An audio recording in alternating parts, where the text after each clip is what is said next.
Julia and Her Romeo. By David Christie Murray. In the year 1820, and for many years before and after, Abel Ready farmed his own land at Perry Hall End, on the western boundaries of Castle Barfield. He lived at Perry Hall, a ripe-colored old tenement of Elizabethan design, which crowned a gentle eminence and looked out picturesquely on all sides from amongst its neighboring trees. It had a sturdier aspect in its age than it could have worn when younger, for its strength had the sign manual of time upon it, and even its hoary lichens looked as much like a prophecy as a record. A mile away, but also within the boundaries of Castle Barfield parish, there stood another house upon another eminence, a house of older date than Perry Hall, though of less pleasing and picturesque an air. The long low building was of a darkish stone, and had been altered and added to so often that it had at last arrived at a complex ugliness which was not altogether displeasing. The materials for its structure had all been drawn at different periods from the same stone quarry, and the checkered look of new bits and old bits had a hint of the chessboard. Here Samson Mountain dwelt on his own land in the midst of his own people. The Mountain Farm, as it was called, and had been called time out of mind, was separated from the Perry Hall farm by a very shallow and narrow brook. The two houses were built as far apart from each other as they could be, whilst remaining in their own boundaries, as if the builder of the later one had determined to set as great a distance as he could between his neighbor and himself. And as a matter of fact, the Reddys and the Mountains were a sort of Capulets and Montagues, and had hated each other for generations. Samson and Abel kept up the ancient grudge in all its ancient force. They were of the same age within a week or two, had studied at the same school, and had fought there, had at one time courted the same girl, had sat within sight of each other Sunday after Sunday and year after year in the parish church, had each buried father and mother in the parish churchyard, and in the mind of each the thought of the other rankled like a sore. The manner of their surrendering their common courtship was characteristic of their common hatred. Somewhere about the beginning of this century a certain Miss Jenny Rusker, of Castle Barfield, was surrounded by quite a swarm of lovers. She was pretty, she was well-to-do, for her time and station, she was accomplished, playing the harp execrably, working samplers in silk and wool with great diligence and exactitude, and having read a prodigious number of plays, poems, and romances. What this lady's heart forged that her mouth did vent, but no pretty young woman ever looked or sounded foolish to the eyes or ears of her lovers. Mountain and Edie were among her solicitors. She liked them both, and had not quite made up her mind as to which, if either of them, she would choose, when suddenly the knowledge of the other's occasional presence in her sitting-room made the house odious to each, and they surrendered the chase almost at the same hour. Miss Jenny satisfied herself with a cousin of her own, married without changing her name, had children, was passably happy, as the world goes, and lived to be a profoundly sentimental but inveterate widow. Mountain and Edie married girls they would not otherwise have chosen, and were passably happy also, except when the sore of ancient hatred was inflamed by a chance meeting on the Corn Exchange or an accidental passage of the eyes at church. They had no better authority for hating each other than that their fathers had hated each other before them. The fathers had the authority of the grandfathers, and they, that of the great-grandfathers. It was Saturday afternoon. There was a bleak frost abroad, and even the waters of the brook which divided the two farms were hard frozen. The sun hung low in the western sky, lusterless as a wafer, but ruddy. The fields were powdered with thin snow, and the earth was black by contrast with it. Now and then a shot sounded far away, but clear and sharp, from where the guests of my Lord of Barfield were killing time in the warren. A laboring man, smock-frocked, billy-cocked, gaitered, and hobnailed, was clamping down the frozen lane, the earth ringing like iron under iron as he walked. By his side was a fair-haired lad of 9 or 10 years of age, a boy of frank and engaging countenance, carefully and even daintily dressed, and holding up his head as if he were a lord of the soil and knew it. The boy and the laborer were talking, and on the frosty silence of the fields the clear treble of the boy's speech rang out clearly and carried far. A burly man, with a surly red face, who had stooped to button a gaiter, in a meadow just beyond the brook, and had laid down his gun beside him the while, heard both voice and words whilst the speaker was 100 yards away. "But don't you think it's very wicked, Ichabod?" The laborer's voice only reached the listener in the meadow. He spoke with the Barfield drawl, and his features, which were stiffened by the frozen wind, were twisted into a look of habitual waggery. "Well," said he, in answer to his young companion, "maybe, Master Richard, it might be wicked, but it's main like nature." "I shan't hate Joe Mountain when I'm a man," said the boy. The surly man in the field, hearing these words, looked on a sudden surlier still, and throwing up his head with a listening air, and holding his ankle with both hands, crouched and craned his neck to listen. "Mayst have to change thy mind, Master Richard," said the laborer. "Why should I change my mind, Ichabod?" asked the boy, looking up at him. "Why," answered Ichabod, "the Lt niver have it said as thee wast afraid of any o' the mountain lot." "I'm not afraid of him," piped the engaging young cockerel. "We had a fight in the coppice last holidays, and I beat him. The squire caught us, and we were going to stop, but he made us go on, and he saw fair. Then he made us shake hands after. Joe Mountain wouldn't say he'd had enough, but the squire threw up the sponge for him.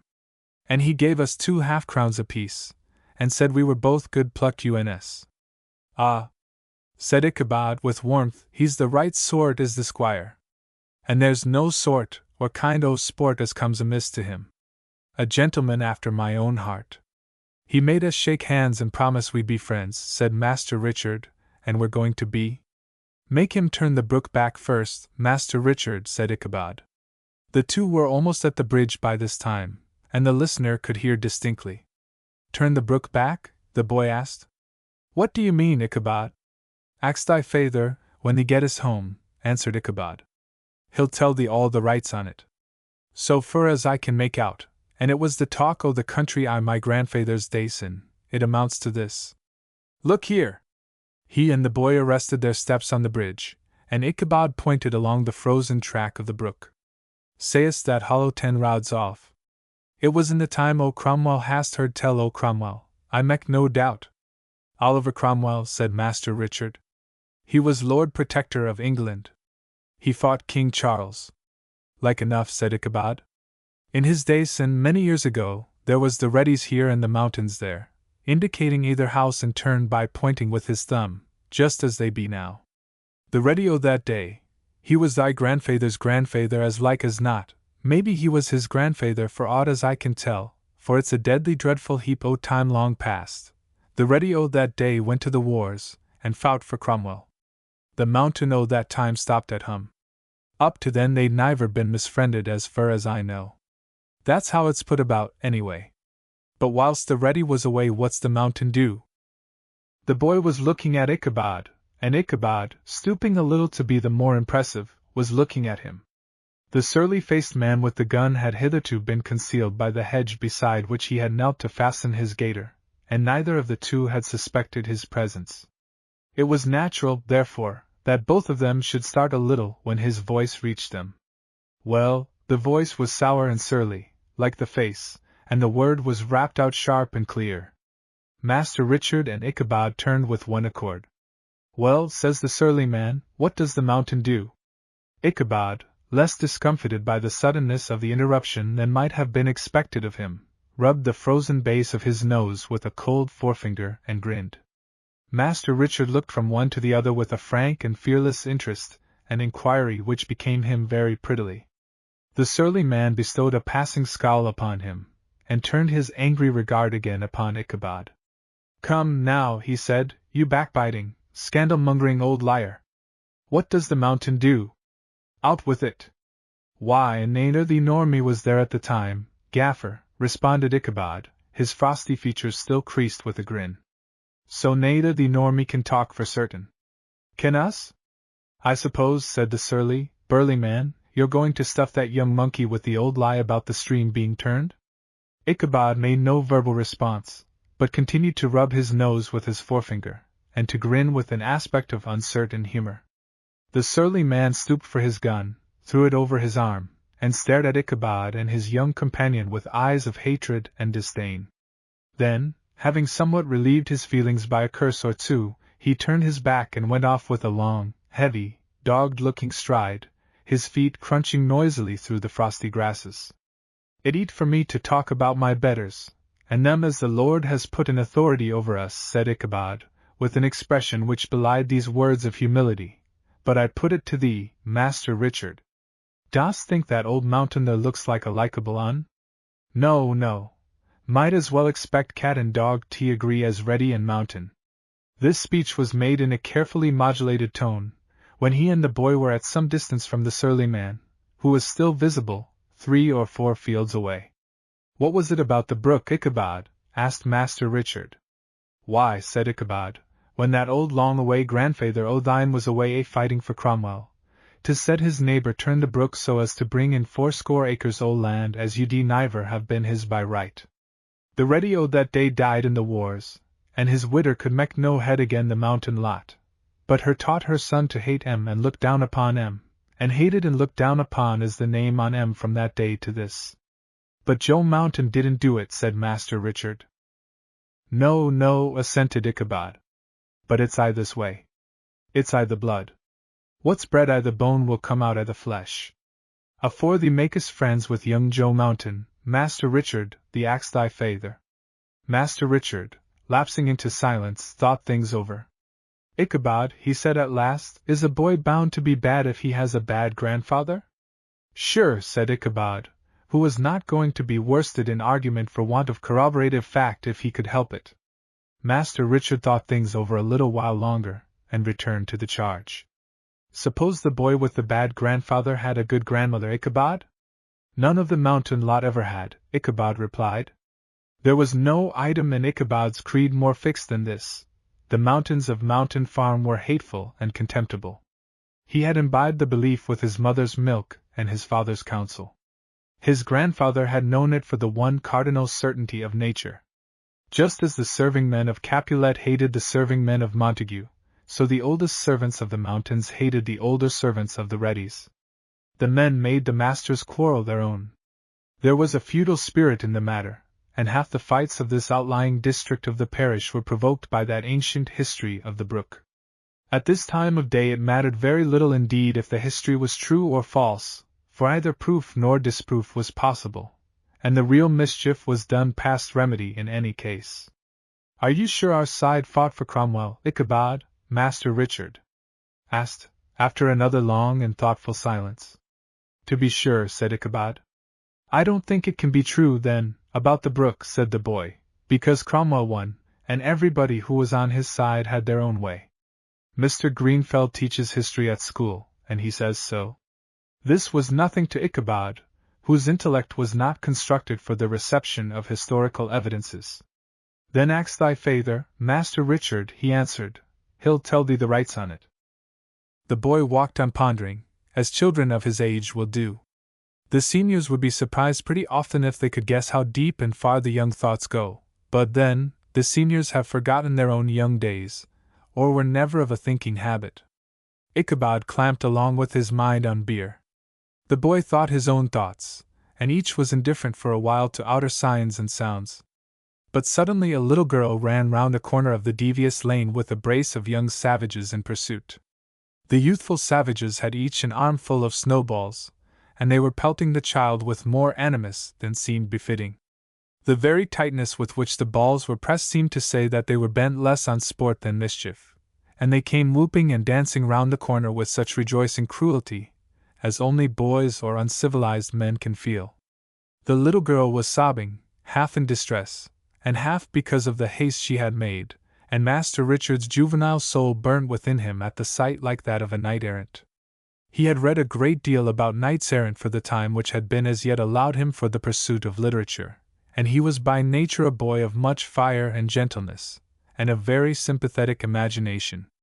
So the big heart in the small body swelled with pity and grew hot with valor, and without parley, he smote the foremost boy, who happened to be the bigger of the two, and went headlong into fight with him. Ichabod followed the young master's lead without knowing, or in the smallest degree caring, why, and tried to seize the smaller savage, who skillfully evaded him and ran. The little maiden stood and trembled with clasped hands as she looked upon the fray. Ichabod lifted his smock-frock to get his hands into the pockets of his corduroys, and watched with the air of an old artist standing behind a young one. You shouldn't work at it so much, Master Richard, said Ichabod. Take it easier, and wait for him. That's it. The combat was brief and decisive. The youthful savage carried the heavier metal, but he was slow with it.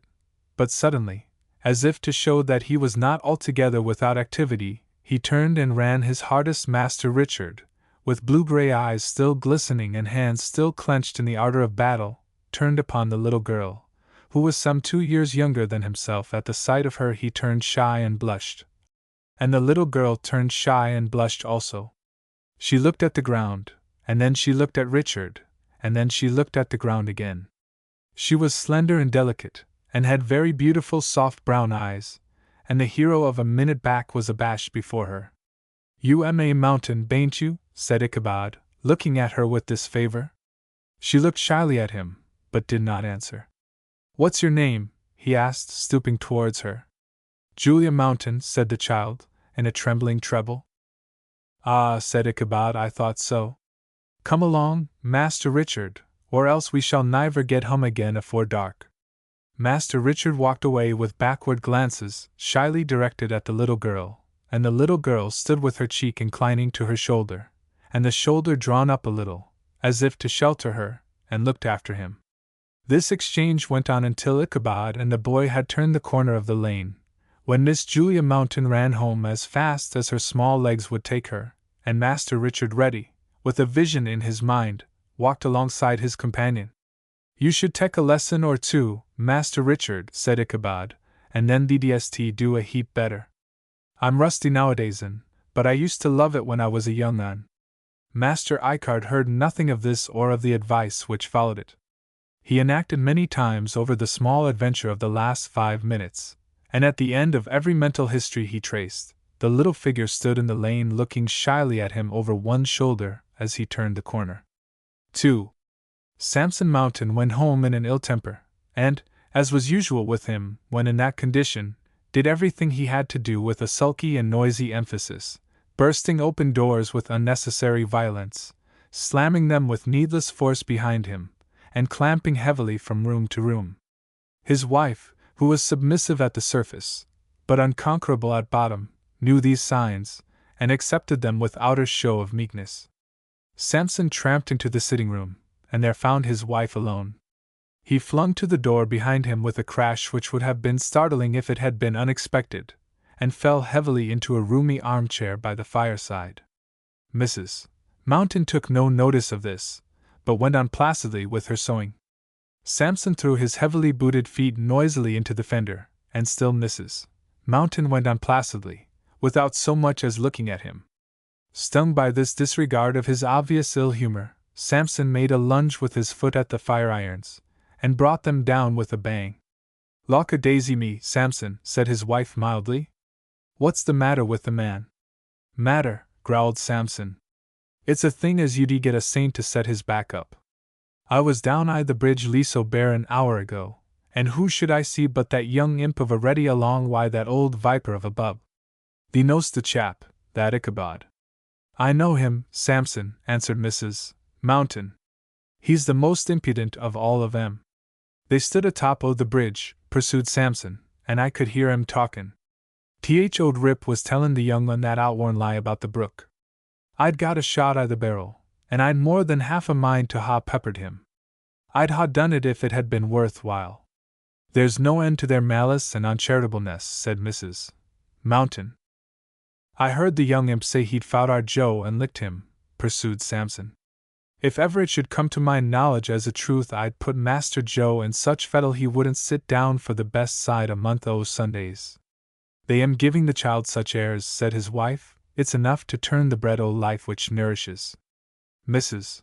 Mountain had an object in view, and, after her own fashion, had held it long in view in silence. The moment seemed to her propitious, and she determined to approach it. "Young toad," said Samson, rising to kick at the coals with his heavy-heeled boot, and plunging backward into the chair again. "To hear him talk, that fine and mincin', you'd think he was one o' my lord's grandchildren, or a son o' the squire's at least," said Mrs. Mountain, approaching her theme with circuitous caution. "Aye," Samson assented, "it's enough to turn your stomach to listen to him. If they go on as their goings, pursued his wife, circling a little nearer, we shall live to see fine things. We shall, indeed, said Samson, a little mollified to find his wife so unusually warm in the quarrel.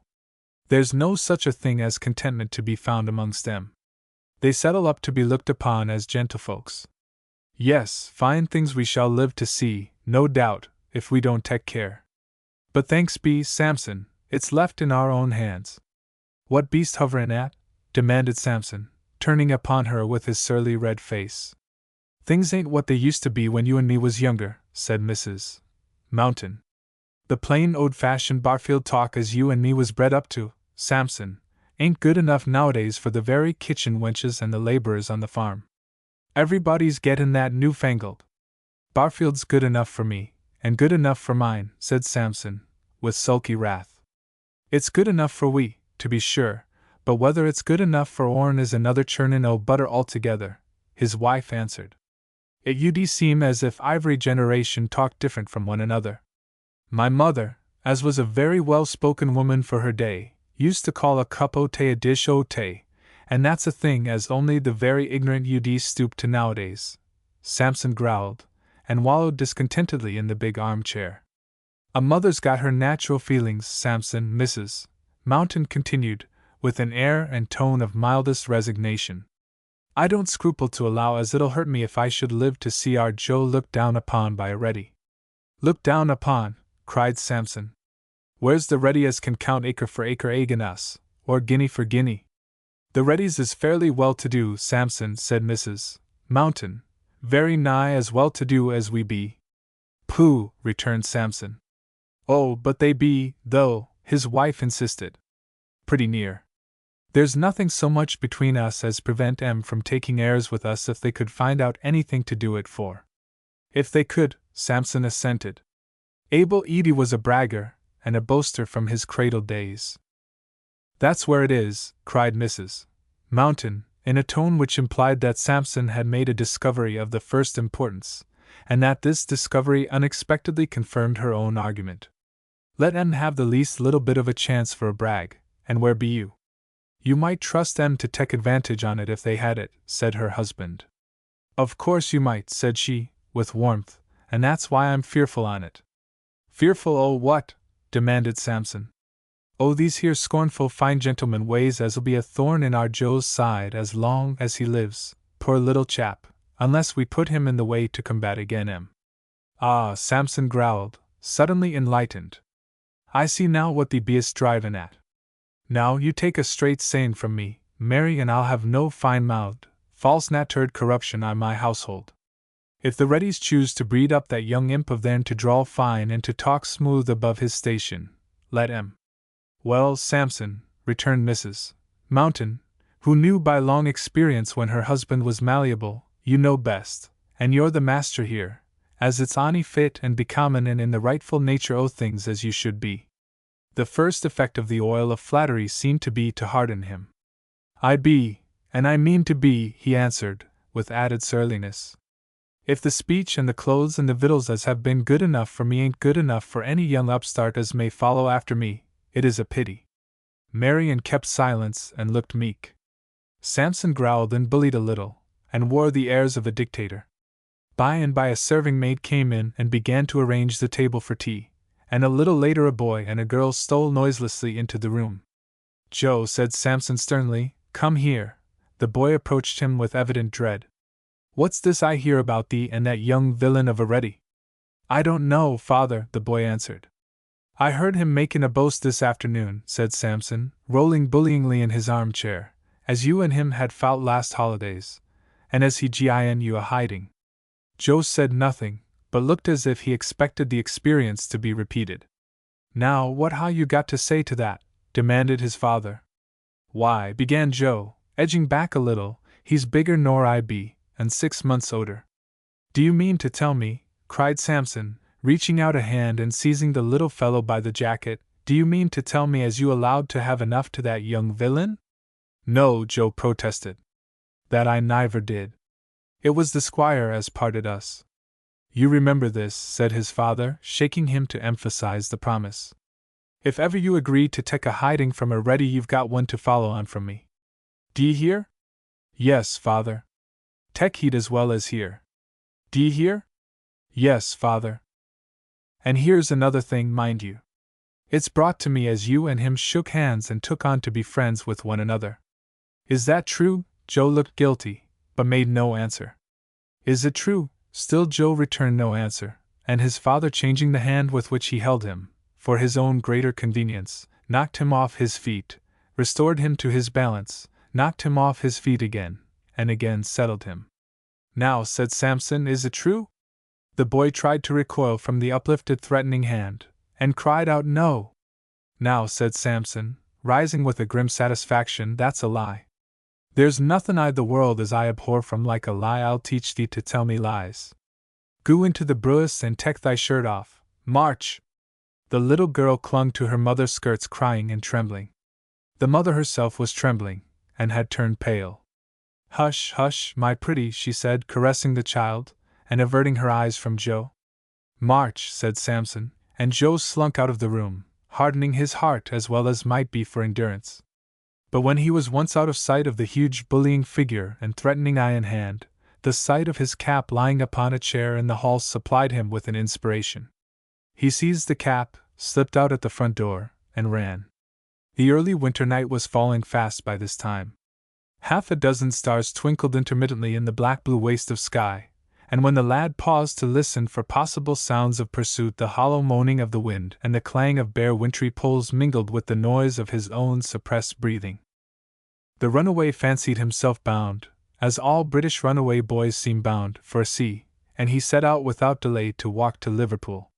He got as far as the brook which formed the limit to his father's farm, and lingering before he set foot upon the bridge, began to cry a little, and to bemoan his chances and the dear ones left behind. His father came in for none of Joe's regrets. It was in the nature of things to the boy's mind that his father should administer to him periodical thrashings, whether he had earned them or not. It was the one social relationship which existed between them. It was only quite of late that Joe had begun to discern injustice in his father's bullyings.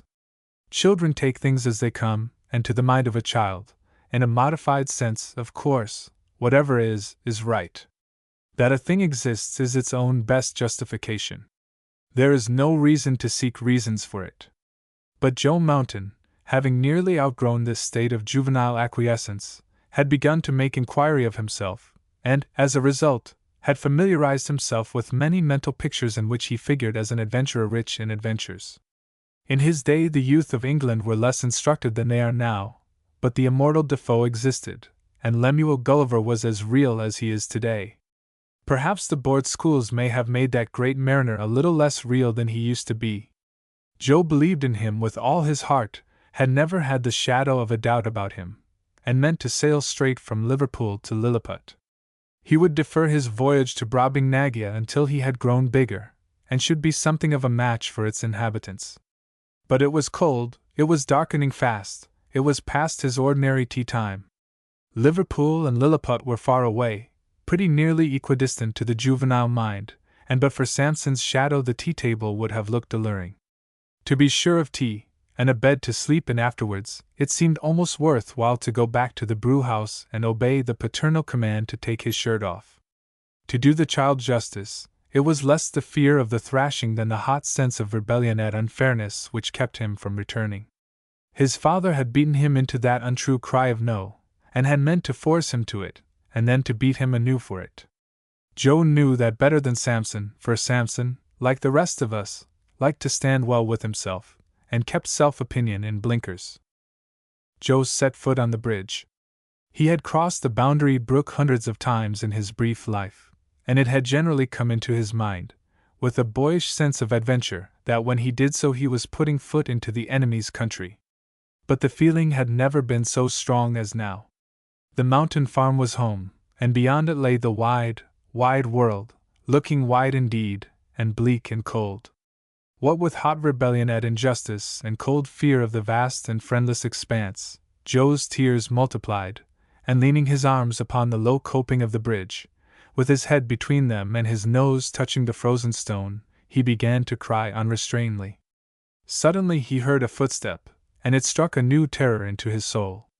Freebooters, footpads, kidnappers, et hoc genus omni, roamed those fields by night, in course of nature.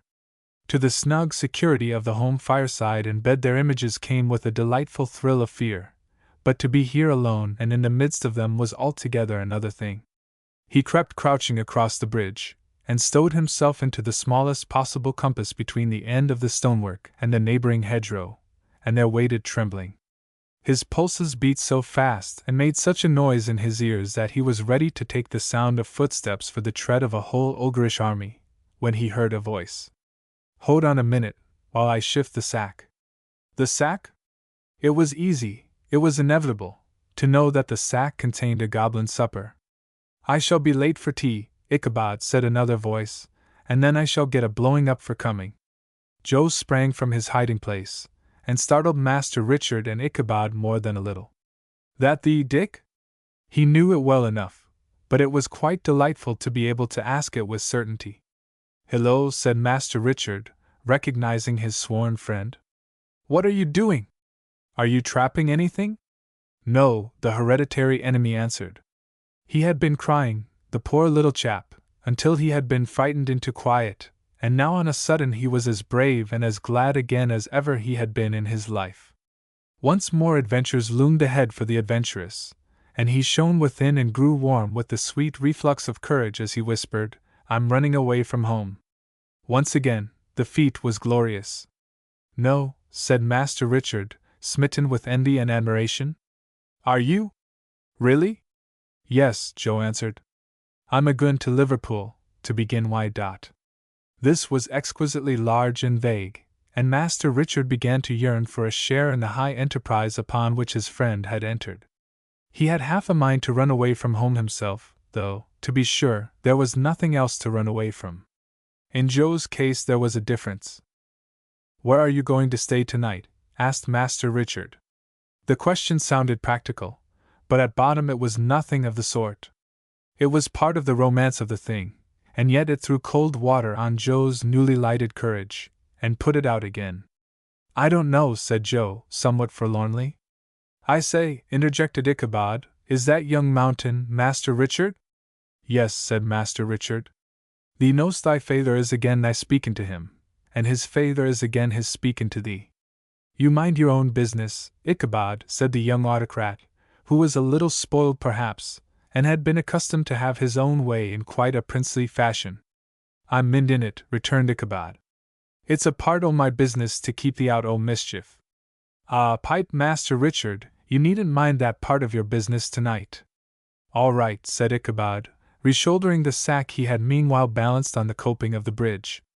"See as thee beesn't late for tea time." With that, having discharged his conscience, he went on again, and the two boys stayed behind. "What are you running away for?" asked Ichabod. "Why, feyther said it was brought to him as you and me had shook hands and had took on to be friends with one another, and he told me to go into the brewis and take my shirt off." "Take your shirt off?" inquired the other. In Joe's lifetime, short as it was, he had had opportunity to grow familiar with this fatherly formula, but it was strange to Master Richard. "What for? What for?" "Why, to get a hidin', to be sure." "Look here," said Richard, having digested this, "you come and stop in one of our barns? Have you had your tea?" "No," returned Joe, "I shouldn't ha' minded so much if I had." "I'll bring something out to you," said the protector. So the two lads set out together, and to evade Ichabod, struck off at a run across the fields, Joe pantingly setting forth, in answer to his comrade's questions, how he was going to be a sailor or a pirate, or summit, or to have a desert island like Crusoe. Of course, it was all admirable to both of them, and of course, it was all a great deal more real than the fields they ran over. The runaway was safely deposited in a roomy barn, and left there alone, when once again a life of adventures began to assume a darkish complexion. It was cold, it was anxious, it seemed to drag interminably, and it was abominably lonely. If it were to be all like this, even the prospect of an occasional taking off of one's shirt in the brewhouse looked less oppressive than it had done.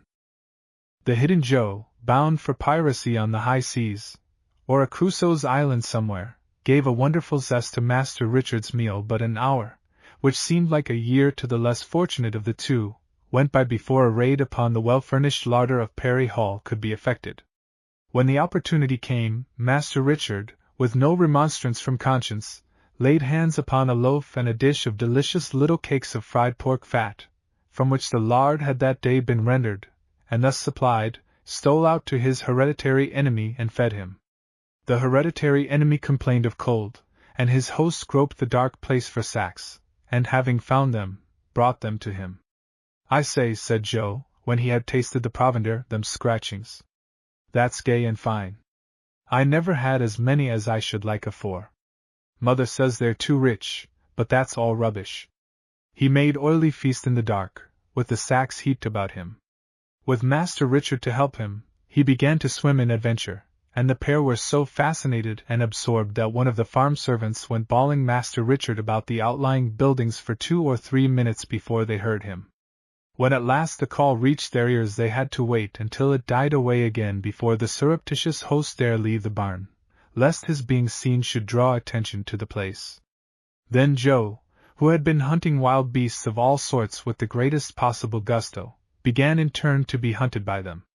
The rattlesnake, hitherto unknown to Castle Barfield, became a common object. The lion and the polar bear met on common ground in the menagerie of Joe's imagination. Whatever poor blessings and hopes he had, and whatever schoolboy wealth he owned, he would have surrendered all of them to be in the brewhouse of the mountain farm, even though he were there to take his shirt off. But the empty, impassable, awful night stood between him and any refuge, and he must needs stay where he was, and sweat with terror under his sacks, through all the prodigious tracts of time which lay between the evening and the morning. He was to have been up and afoot for Liverpool before dawn, but tired nature chose the time he had fixed for starting to send him to sleep, and when Master Richard stole into the barn with intent to disperse the sacks and clear away any sign of Joe's occupancy, he found him slumbering soundly, with a tear-stained cheek resting on a dirty brown hand. There had been the wildest sort of hubbub and disorder at the Mountain farm all night. Mrs. Mountain had wept and wrung her hands, and rocking herself to and fro, had poured forth doleful prophecy. Samson, who had begun with bluster, had fallen into anxiety, and had himself traced the course of the brook for a full mile by lantern light. The farm hands had been sent abroad, and had tracked every road without result. Of course, the one place where nobody so much as thought of making inquiry was the house of the hereditary foe, but pretty early, in the course of the morning, the news of Joe Mountain's disappearance, and something of the reasons for it, reached Perry Hall. Everybody at Perry Hall knew already what a terrible personage Samson Mountain was, and his behavior on this occasion was the theme of scathing comment. Master Richard was guilty at heart, but exultant. Being a boy of lively imagination, he took to a secrecy so profound, and became so strikingly stealthy, as to excite observation and remark.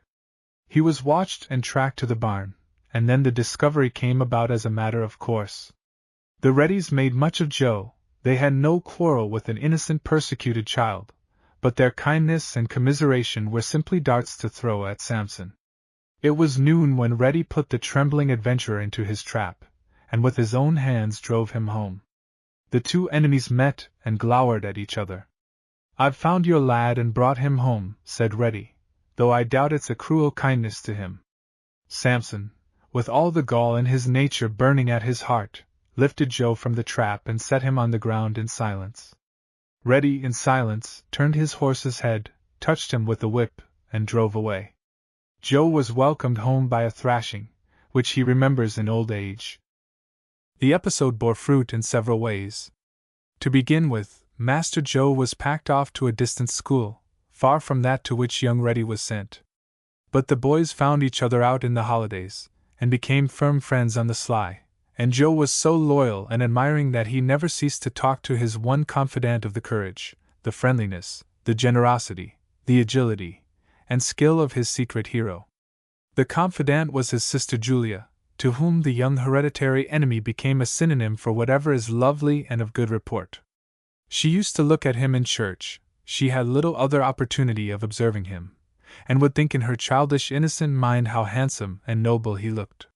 He did not speak like the Barfield boys, or look like them, or walk like them. He was a young prince, heir to vast estates, and a royal title in fairyland. If storybooks were few and far between, the sentimental foolish widow, Jenny Busker, was a mine of narrative, and a single fairy tale is enough to open all other fairy lore to a child's imagination. If the little girl worshipped the boy, he, in his turn, looked kindly down on her. He had fought for her once at odds of 2 to 1, and he gave her a smile now and then. It happened that in this wise began the curious, half laughable, and half pathetic little history which buried the hatreds of the castle Barfield, Capulet, and Montague forever. 3. In this castle Barfield version of Romeo and Juliet, the parody would have been impossible without the aid and intervention of some sort of Friar Lawrence. He was a notability of those parts in those days, and he was known as the Dudley Devil. In these enlightened times he would have been dealt with as a rogue and vagabond, and not to bear too hardly upon an historical personage, whom there is nobody, even with all our wealth of historical charity-mongers, to whitewash. He deserved richly in his own day the treatment he would have experienced in ours. He discovered stolen property.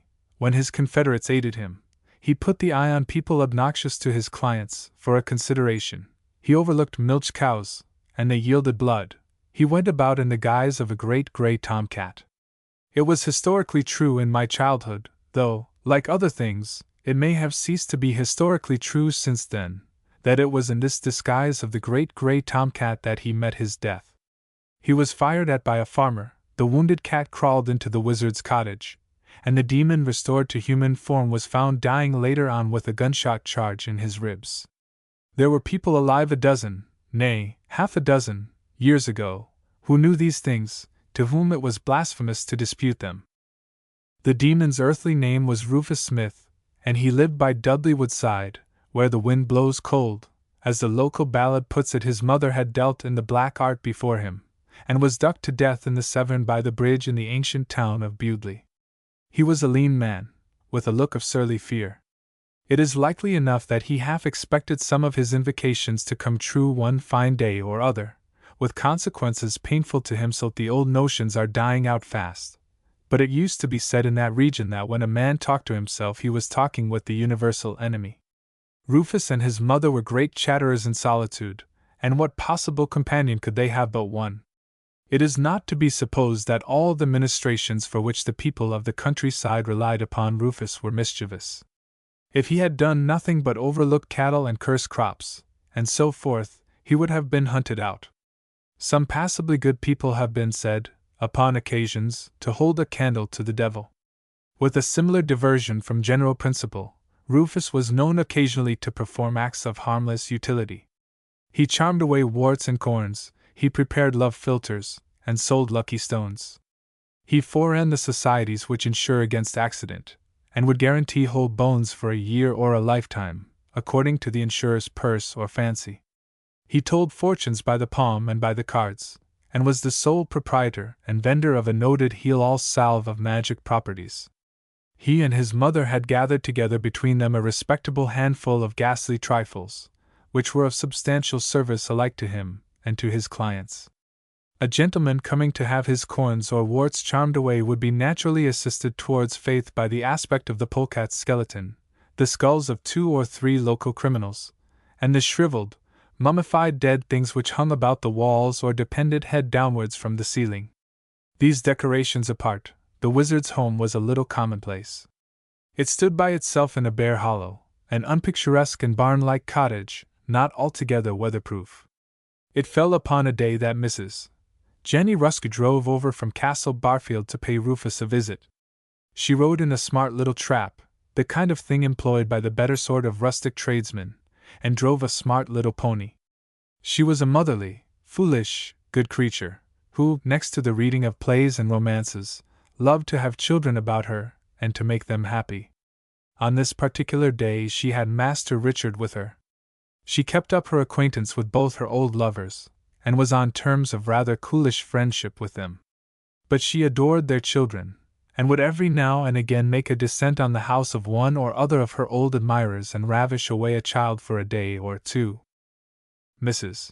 Jenny had consoled herself elsewhere for the loss of lovers for whom she had never cared a halfpenny, but she had never ceased to hold a sort of liking for both her old suitors. Their claims had formerly been pretty evenly balanced in her mind, and even now, when the affair was ancient enough in all conscience to have been naturally and quietly buried long ago, she never met either of her quondam lovers without some touch of old-world coquetry in her manner. The faintest and most far-away touch of anything she could call romance was precious to the old woman, and having a rare good heart of her own under all her superannuated follies, she adored the children. Dick was her especial favorite, as was only natural, for he was pretty enough and regal enough with his childish airs of petit grand seigneur to make him beloved of most women who met him. Women admired the frank masterfulness of a generous and half-spoiled boy, and Mrs. Jenny saw in the child the prophecy of all she had thought well of in his father, refined by the grace of childhood and by a better breeding than the father had ever had. So she and Dick were great allies, and there was always cake and elderberry wine and an occasional half-crown for him at Laburnum Cottage. It was only natural that, so fostered, Dick's affection for the old lady should be considerable. She was his counselor and confidant from his earliest years, and the little parlor, with its antiquated furniture and works of art in wool, its haunting odor of pot-pourri emanating from the big china jar upon the mantelshelf, and its moist warm atmosphere dimly filtered through the drooping green and gold of the laburnum tree, whose leaves tapped incessantly against the lozenged panes of its barred windows, was almost as familiar in his memory in after years as the sitting-room at home at the farm.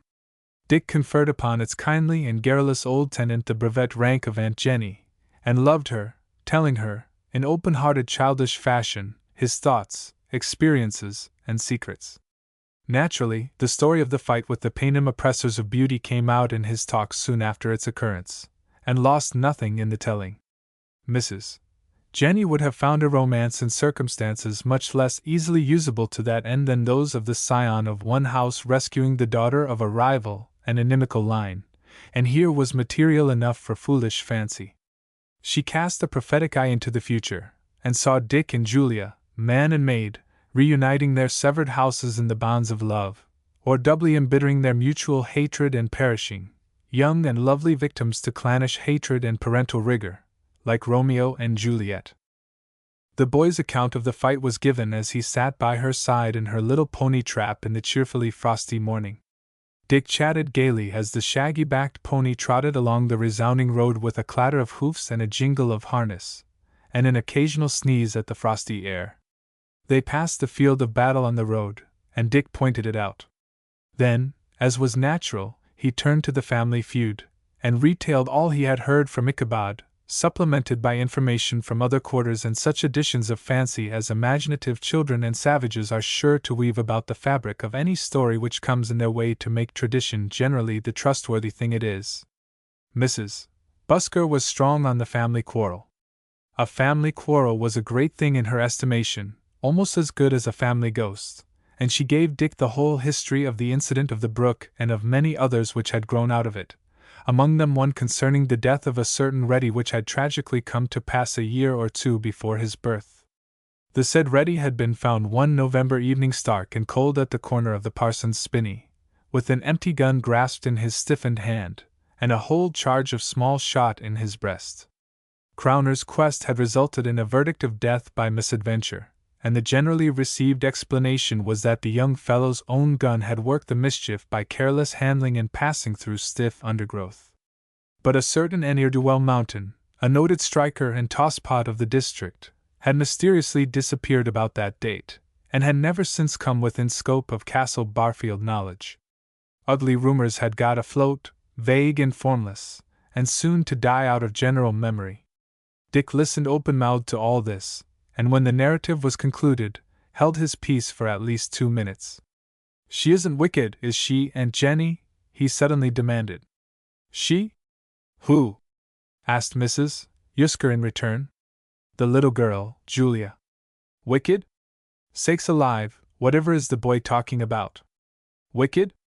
Oh, course not. She's a dear good little thing as ever lived. Ichabod said that all the Mountains were wicked. But I know Joe isn't, at least, not very. He promised me a monkey and a parrot, a green parrot, when he came back from running away. But he didn't run away, because father found him and took him home. His father gave him an awful thrashing. He often thrashes him, Joe says. Father never thrashes me. What does his father thrash him for? Mr. Mountain's a harder man than your father, my dear.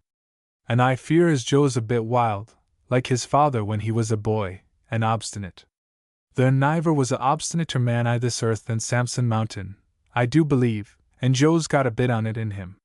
She's pretty, said Dick, returning with sudden childish inconsequence to the subject uppermost in his thoughts. Joe isn't. Why is it that the girls are always prettier than the boys? I used to think it was the other way about when I was a gel, said Aunt Jenny, with perfect simplicity. But she is pretty, that's true. But then her mother was a likely lass, and Samson warn't bad lookin', if he hadn't been so fierce and cussed. And to think as it should be you, of all the lads I Barfield, as should save a mountain. And a gel too. I suppose as you'll be a settin' up to fall in love wi' her now, like Romeo and Juliet. What was that? Asked the boy. It's a play, my dear, wrote by a clever man as has been dead ever so many years, William Shakespeare. Shakespeare? Said Dick. I know. It's a big book on one of the shelves at home, full of poetry. But what's Romeo and Juliet? Romeo and Juliet was two lovers, as lived a long time ago in a place called Verona. I don't know where it is, she added quickly, to stave off the imminent question already on the boy's lips. Somewhere abroad, where Bonaparte is. Juliet's name was Capulet, and Romeo's was Montague, and the Capulets and the Montagues hated each other so as they could never meet without having a bit of a turn-up one with another. They was as bad as the Reddies in the mountains, only I them dacent folks allays wore swords and daggers, so's when they fought they mostly killed each other. Well, one night old Capulet gi'n a party, and asked all his friends, and everybody wore masks, so's they didn't know half the time who they was talkin' to, as was the fashion I them times, and Romeo, he goes, just for divilment, and he puts on a mask too, so as they didn't know him, else they'd killed him, sure and certain. And there he sees Juliet, and she was beautiful, and he falls plump in love wi' her, and she falls in love wi' him, and they meet so nights, the moonlight, on the window ledge outside her room, but they had to meet secret, 'cause the two fam'lies was like cat and dog, and there'd been awful doin's if they'd been found out. Well, old Capulet, that was Juliet's feyther, he finds a husband for Juliet, a nice chap enough, a count, like Lord Barfield, ony younger and likelier. And Juliet, she gets welly mad, because she wants to marry Romeo. And then, to mek matters wuss, Romeo meets one o' Juliet's relations, a young man named Tybalt, as hates him like pison, and they fout, and Romeo killed him. Well, the Capulets was powerful why the king as ruled in Verona, like Joseph used to be with Pharaoh in the Holy Land, my dear, and Romeo, he has to run away and hide himself, else p'raps they'd hung him for killin' Tybalt, though it was Tybalt as begun the fight, so poor Juliet's left all alone. And her marriage days gettin' near, and old Capulet, he's stuck on her marrying the count, and the day's been named, and everything provided for the weddin'. Well, Romeo takes a thought, and goes to a friar, a kind o' priest, as was a very book-learned man, and asks if he can help him. And at first he says no, he can't, and Romeo gets that crazed, he's going to kill himself, but by and by he thinks of a plan. He gives Juliet a bottle of physic stuff to send her to sleep, and make her look as if she was dead. Then her relations 'll be sure to bury her the family vault, and he'll write to Romeo to come back to Verona the night time and take her out o' the vault, and go away quiet wi' her till things have blown over, and they can come back again. And Juliet takes the physic, and everybody thinks her dead, her father, and her mother, and her old nuss, and Paris. That's the name of the gentleman as they wanted her to marry, and there's such a hullabaloo and racket as niver was. And they buried her the vault, why all her relations, and the old friar thinks as it's all comin' straight. But the letter as he'd writ to Romeo niver reaches him, and Romeo hears as how Juliet's really dead, and he buys a bottle o' pison, and comes to Juliet's grave the night time, and there he meets Paris, as has come to put flowers there and pray for Juliet's soul, knowin' no better and lovin' her very dear. And him and Romeo fights, and Romeo kills him, and opens the vault, and goes in, and there's Juliet, lying stiff and stark, because the physic ain't had time to work itself off yet. And he kisses her, and cries over her, and then he takes the pison, and dies. And just as he's done it, Juliet wakes up, and finds him dead, and she takes his knife, and kills herself, poor thing, and that's the end on him. The old sentimentalist's eyes were moist, and her voice choked, as she concluded her legend. It was the first love story Dick had ever heard, and in pity at the beautiful narrative, which no clumsiness of narration could altogether rob of its pathos, he was crying too. There is no audience like an impressionable child, and the immortal story of love and misfortune seemed very pitiful to his small and tender heart. Why, Dick! It's only a story, my dear, wrote in a book, said Mrs. Jenny. It most likely ain't true, and if it is, it all happened such a time ago as it's no good frettin' about it. Why, wherever did you get all them warts? She took one of the hands with which Dick was rubbing his eyes. You should have 'em looked too, they quite spile your hands. I must get Rufus Smith to have a look at 'em. You know who I'm a-going to see, don't you? You've heard tell o' the Dudley Devil, Dick? Yes, said Dick. Ichabod goes to him for his rheumatism. It's only a step away. That's his cottage over there. We'll get him to charm the warts away. 100 yards farther on, Mrs. Jenny checked the pony, and dismounting from the vehicle, bade Dick tie him to an elder shoot and follow her. They went through a gap in a ruinous hedge, and traversed a furzy field, at the farther side of which stood the wizard's hut, a wretched place of a single story, with a shuttered window and a thatched roof full of holes and overgrown with weeds. As they approached the door, a mighty clatter was audible within, and Mrs. Jenny held the boy's hand in a tightened grasp, fearful of devilry. As they stood irresolute to advance or retreat, a big cat dashed out at the doorway with a feline imprecation, and the wizard appeared, revengefully waving a stick, and swearing furiously. Cuss the brute, he said, the divil's in her, sure and sartin dot. It seemed not unlikely to the onlookers, the cat being the wizard's property, and therefore, by all rule and prescription, his prompter and familiar. She was not of the received color, however, her fur being of a rusty red. But as she raised her back, and spat at her master's visitors from under her chubbed tail, she looked demoniac enough for anything. And from the fashion in which, her anathema once launched, she sat down and betook herself to the rearrangement of her ruffled coat, it might have been conjectured that it was not purely personal to them, but that they were attacked merely as types of the human race, whose society she and her master had forsworn. Cuss her, reiterated the wizard.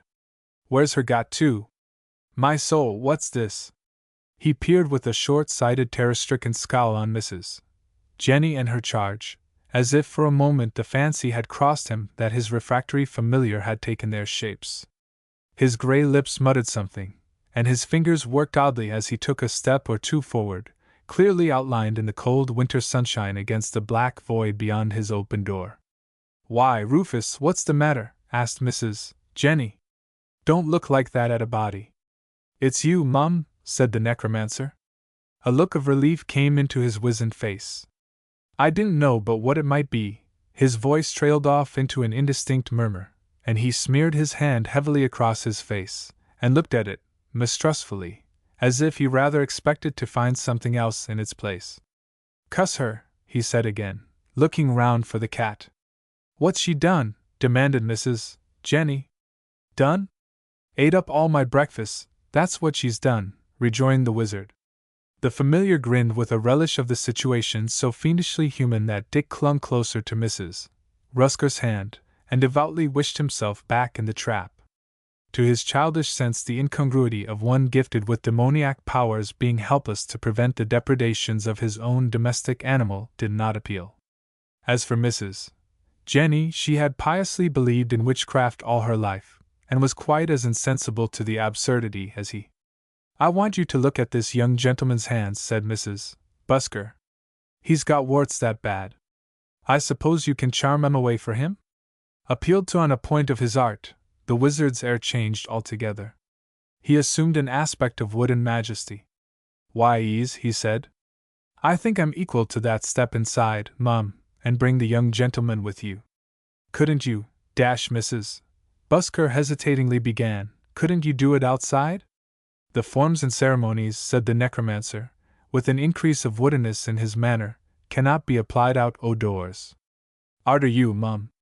He ushered them into the one room of his hut, and the cat, with her tail floating above her like a banner, entered too, evading a kick, and sprang upon a rotten deal shelf, which apparently acted as both dresser and table.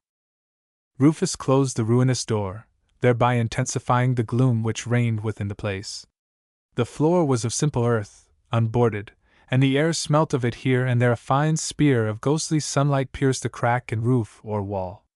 By the time their eyes had become accustomed to the gloom, they saw that Rufus, on his knees on the floor, was scratching a circle about himself with the scrap of a broken pot, and the indistinct rhythmic murmur of the spell he muttered reached their ears.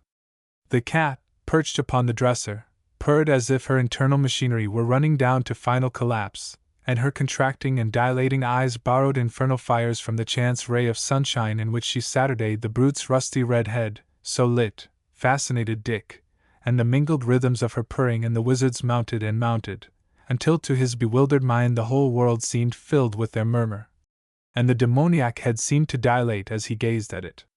Suddenly, Rufus paused in his sing-song, and the cat's purr ceased with it, as though her share of the charm was done. "Come into the ring," said Rufus. His voice was shaky, and if there had been light enough to see it, his face was grey with terror of his own hocus-pocus. The cat's head had dropped out of the line of sunlight, and she had coiled herself up on the dresser among a disorderly litter of crockery-ware.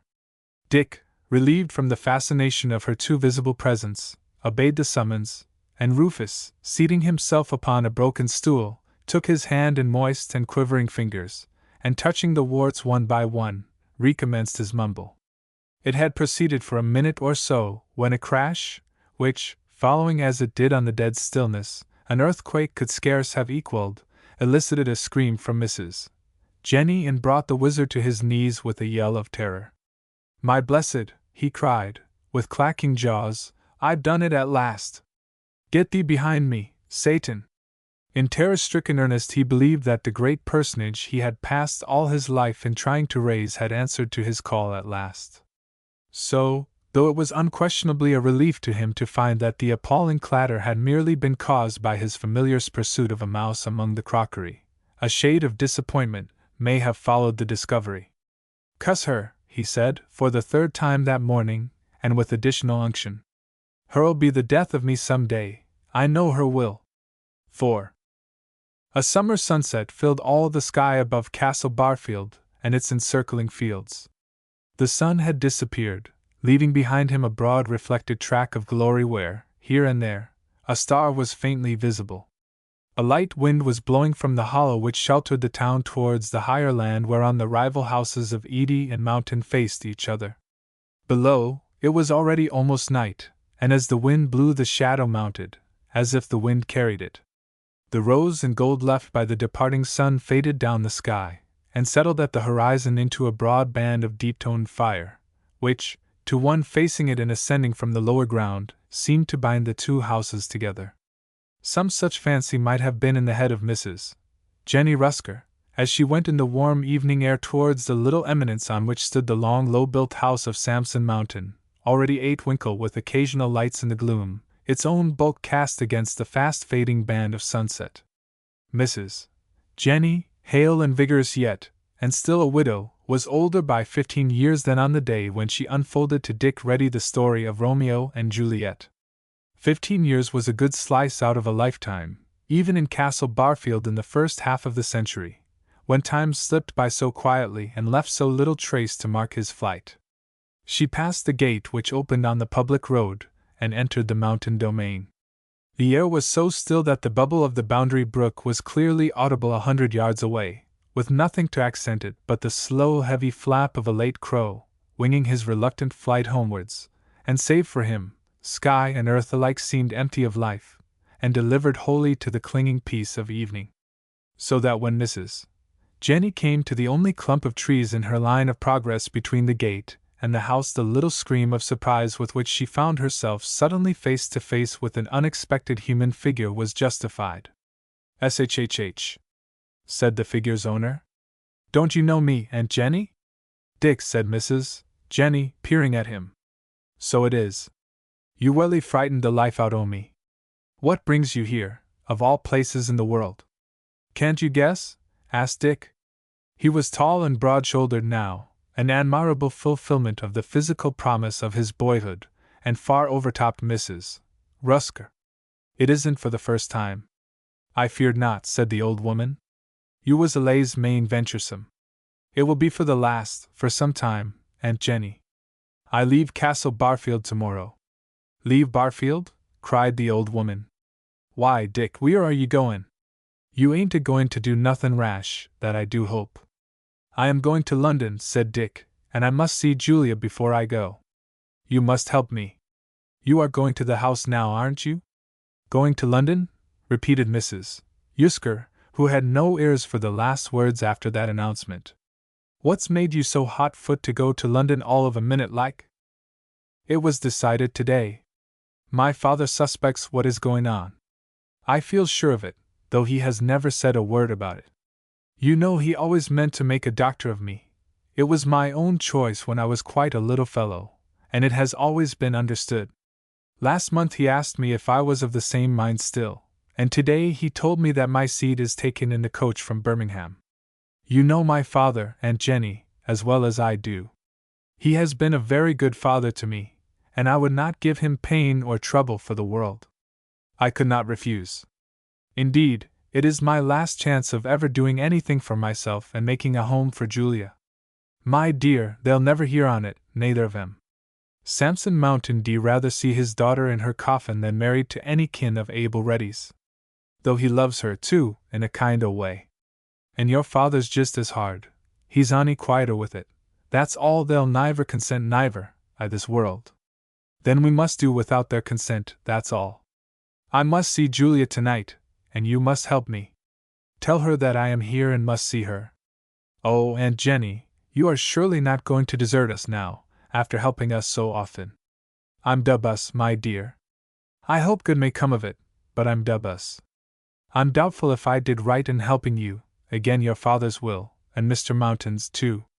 You won't refuse to do so little, after doing so much, pleaded the young man. Why, it was at your house that I used to meet her, when we were children together, and you first christened us Romeo and Juliet. A name o' bad omen, my dear.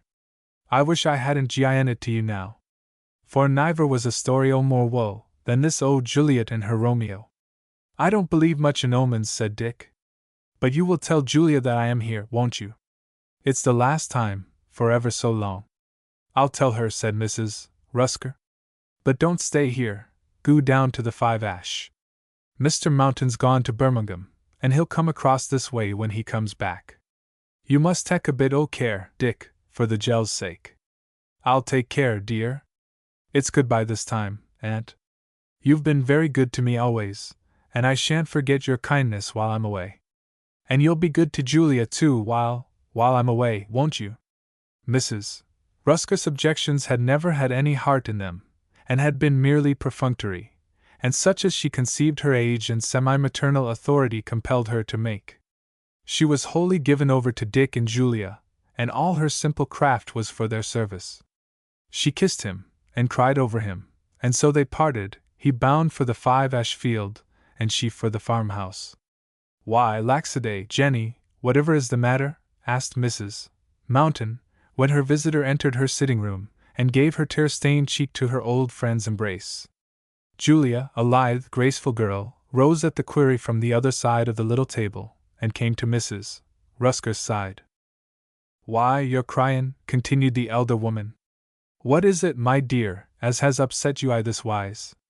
Well, my dear, said Mrs. Rusker, wiping her eyes and smoothing her dress, as if her grief was done with and put away, it ain't a trouble as I expect sympathy from you in. Mother and daughter exchanged glances. It must be a queer sort o' trouble, then, said Mrs. Mountain, and you might tell me what it is afore you say that, Mrs. Rusker, arter all these years as we en knowed each other. Well, if you must know, I've just seen young Reddy, I the road, just outside the Five Ash. Julia's hand was on her shoulder as she spoke, and she felt the soft touch tremble. He's a leavin' Barfield, a-going to London, for a long time. Oh, that's the matter, is it? Well, I don't know anything agin the young man, barren as he is already. And for the matter o' that, though o' course a woman has no chise but to stand by the kin as her marries into, I niver found much harm in 'em, unless it is as they're a bit stuck up. I know as you was allays fond on him, and I hope the young man 'll do well. I've often said to Samson as it was all rubbage, keepin' up a old quarrel like that, as keeps two dacent families at daggers drawn. There, let Julia get you a cup o' tay, and let's talk o' something cheerful. I'll go and send it in to you, said Julia. She exchanged one quick glance of intelligence with the widow as she left the room. The old woman had done her errand, and Julia knew where to seek her lover.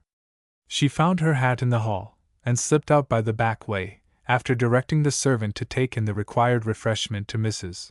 Busker. It was bright moonlight now, and as she ran lightly across the 5-ash field in her white summer dress, Dick, waiting in the shelter of the hedge, saw her plainly, and advanced to meet her. "Oh, Dick, is it true?" He took her in his arms and kissed her before he answered. "Yes, dear, it's true. I am going to London." "But why so suddenly, so soon?"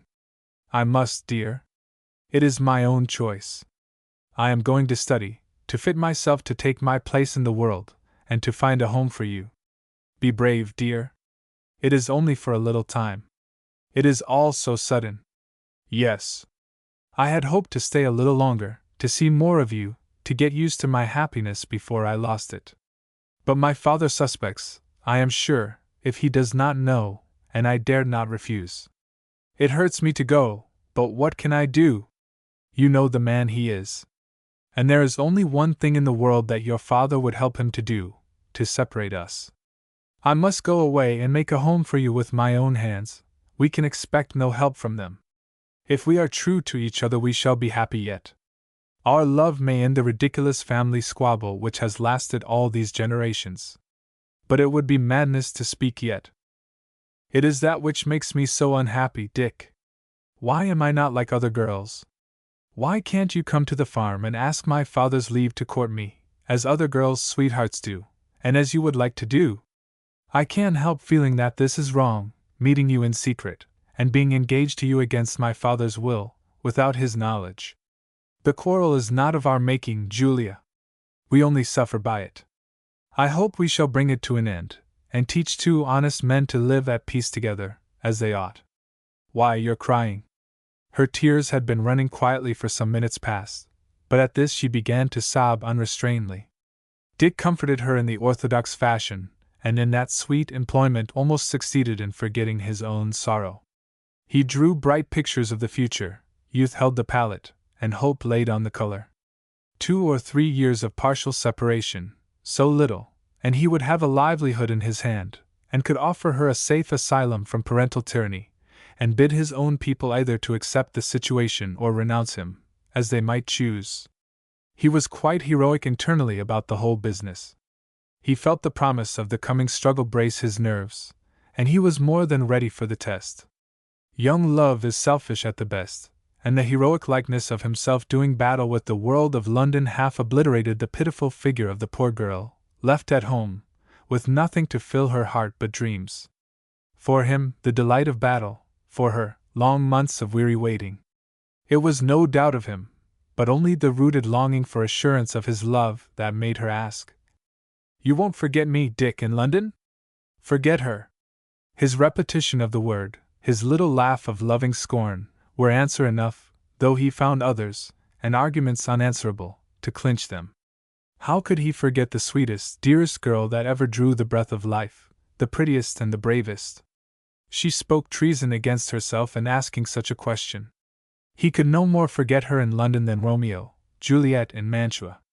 She laughed a little at his recalling the old story, from which Mrs.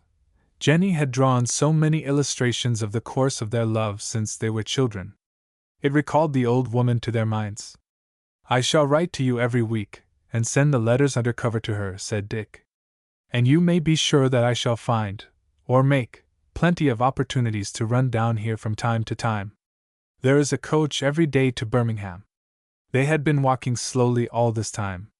It was night now, the last gleam of sunset had faded, the stars were lustrous overhead, and a yellow moonlight flooded the surrounding country. A long distance off, faint but clear in the dead hush of the summer night, they heard, but did not mark, the beat of horses' hoofs approaching them. "I must go, Dick," said Julia. "It is late, and they will wonder where I am. No, let me go now, while I have the strength." He took her in his arms again, and her head dropped on his shoulder, and the tears began to run afresh. He held her close, but in that last moment of parting could find no word of comfort, only dumb caresses. The hoofbeats were near at hand now, just beyond the bend of the road. They rounded the corner, and broke on the lover's ears with a loud and startling suddenness. The girl broke away, and ran through the gate into the field with a stifled sob. Dick turned, and walked down the road in the direction of the approaching horsemen. The moon was at the full, and shone broadly upon his face and figure. "Hullo!" cried the rider, in gruff challenge, and pulling his horse into Dick's path, reined in. The young man looked up and recognized Samson Mountain. Flight would have been as useless as ignominious, and it had never been Dick's way out of any difficulty. "Well?" he asked curtly, and stood his ground. "Is that my daughter?" demanded Mountain, pointing with his heavy whip after the white figure glinting across the field. "Spake the truth for once, though you be a ready." "It's a habit we have," said Dick quietly. His calm almost surprised himself. Yes. Mountain had always been of a heavy build, and of late years had increased enormously in girth and weight. But his wrath at this confirmation of his half-guess stirred him so, that before the sound of the word had well died out on the air he had dismounted, and came at the young man with his riding whip flourished above his head. "Don't do that, sir." Dick spoke in a low voice, though quickly, and there was something in his tone which brought the weapon harmlessly to the farmer's side again. "It is your daughter. We love each other, and she has promised to be my wife." Mountain staggered, as if the words had been a pistol bullet or a stab, and struck furiously.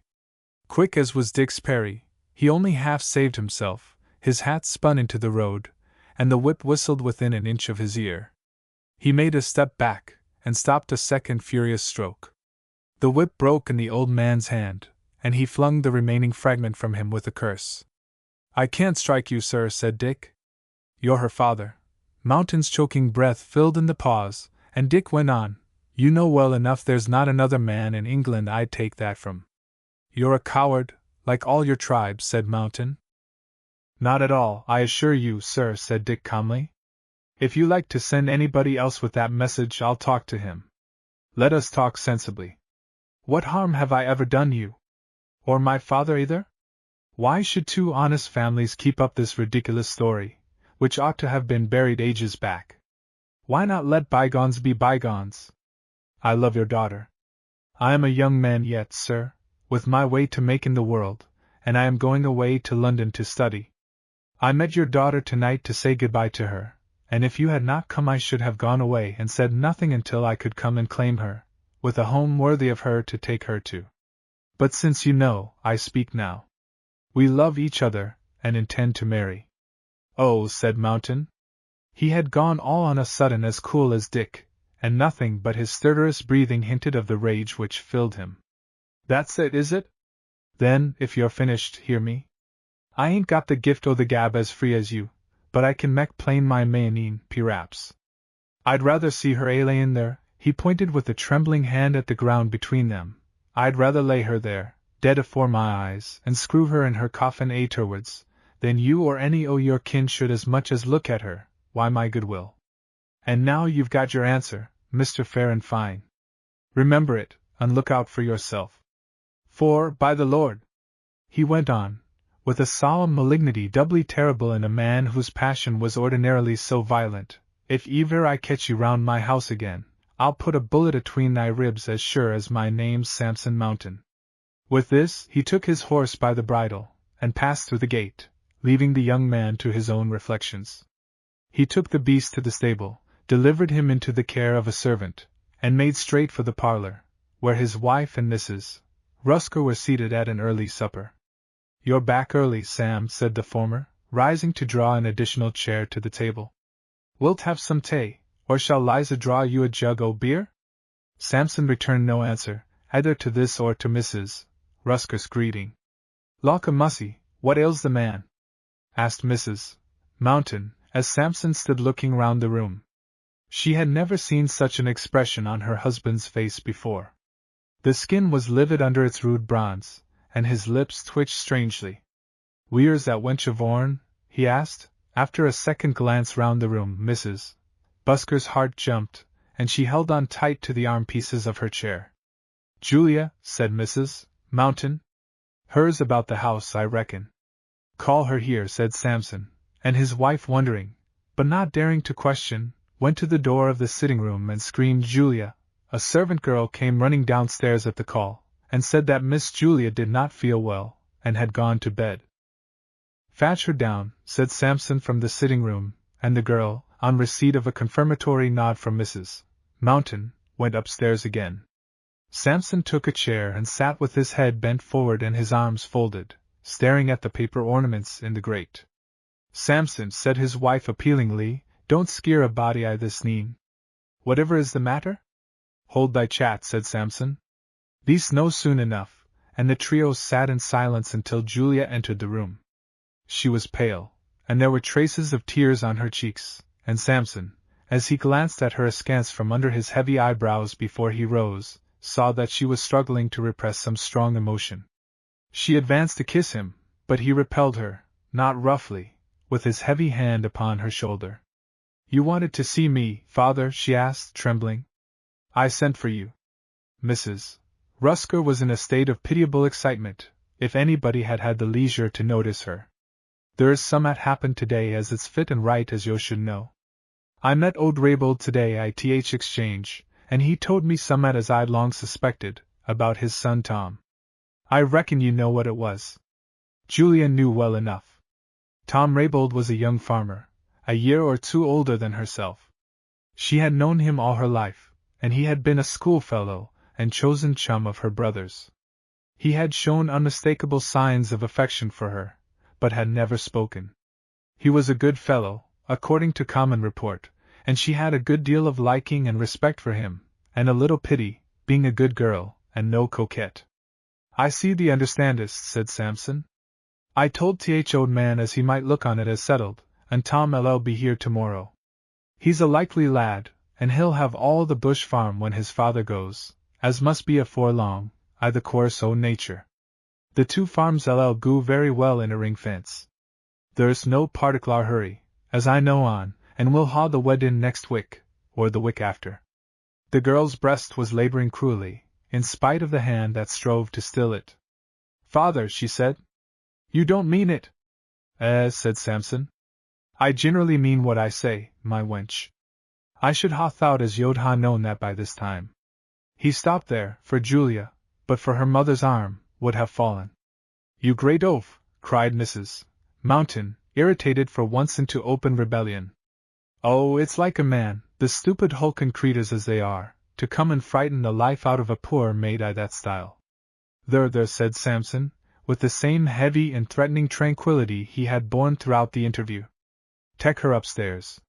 He sat down again, and without another word filled and lit his churchwarden, and stared through the smoke wreaths at the grate.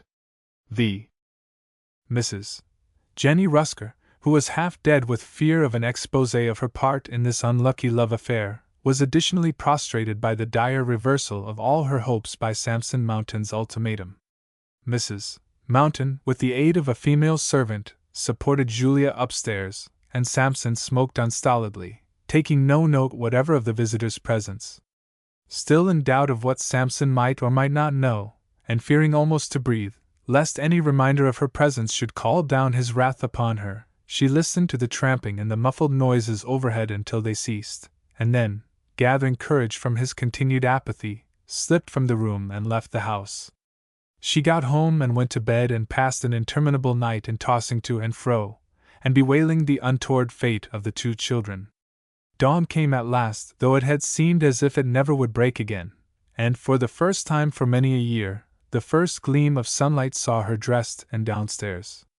She felt feverish and ill, and having brewed for herself a huge jorum of tansy tea, sat down over this inspiring beverage, and tried to pull her scattered wits together, and think out some way of untangling the skein of difficulty with which she had to deal.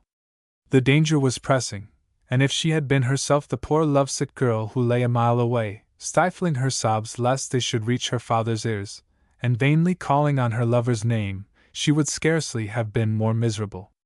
One thing was clear. Dick must be warned, and his journey to London postponed by some device. He might lie hidden for a day or two in Birmingham, and Julia be smuggled there and secretly married.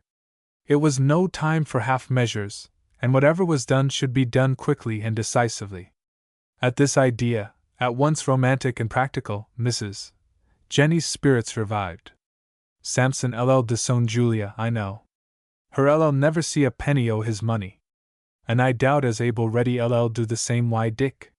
He's just as hard and bitter as each other, Annie quieter Wyatt. Well, they shan't want while I'm alive, nor after my death neither, and Dick ud make his own way with nobody's help.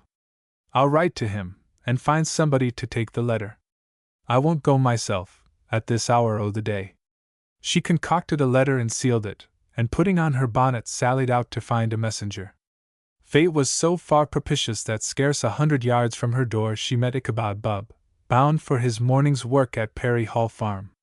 Ichabod was bent and gnarled and twisted now, stiff in all his joints and slow of movement, but his quaint visage bore the same look of uncertain and rather wistful humor which had marked it in earlier times.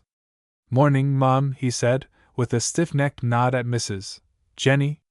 "Good mornin', Mr. Bubb," said the old lady. Ichabod beamed at this sudden and unexpected ceremonial of title, and straightened his back. "You am afoot early, Mum." "Why, yes. But it's such a beautiful morning, it's a shame to lie up at a time like this."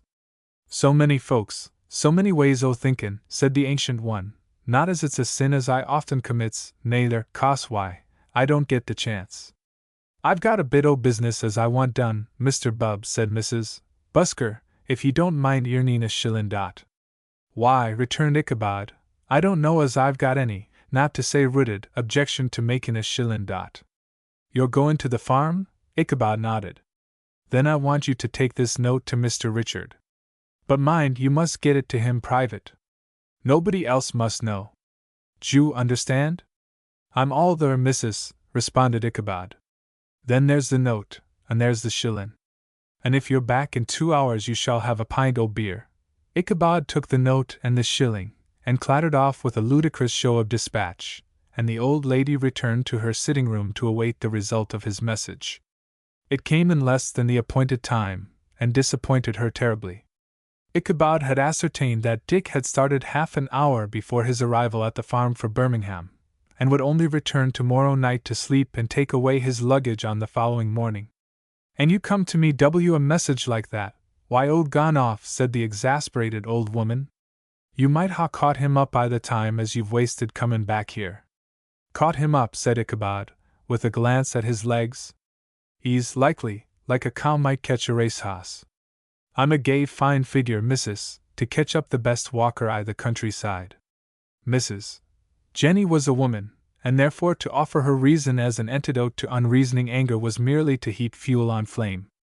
"Ah," she said, reasonably enraged with the whole masculine half of her species, "you're like the rest on 'em." "Then I'm sorry for the rest on 'em," said Ichabod, "whoever they may be." Here Mrs.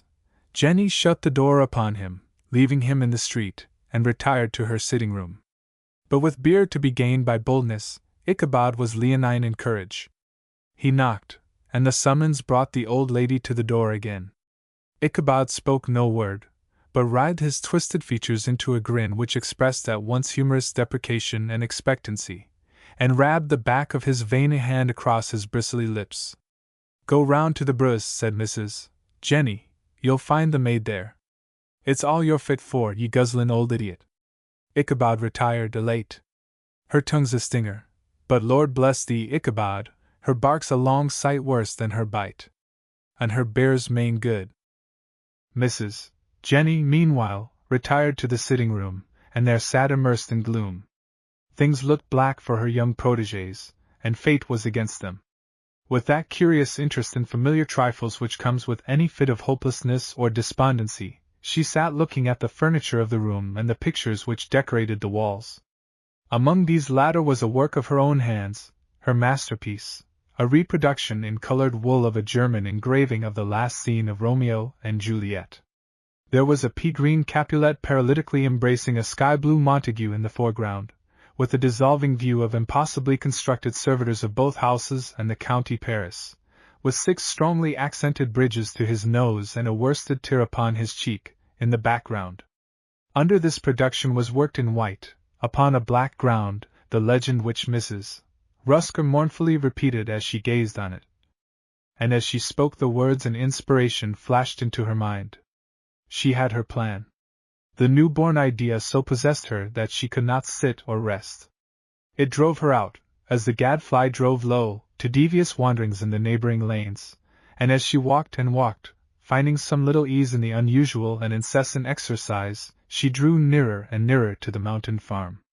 As she paused on a little eminence and looked towards it, the distant church bell struck clear across the intervening fields, proclaiming 9 o'clock.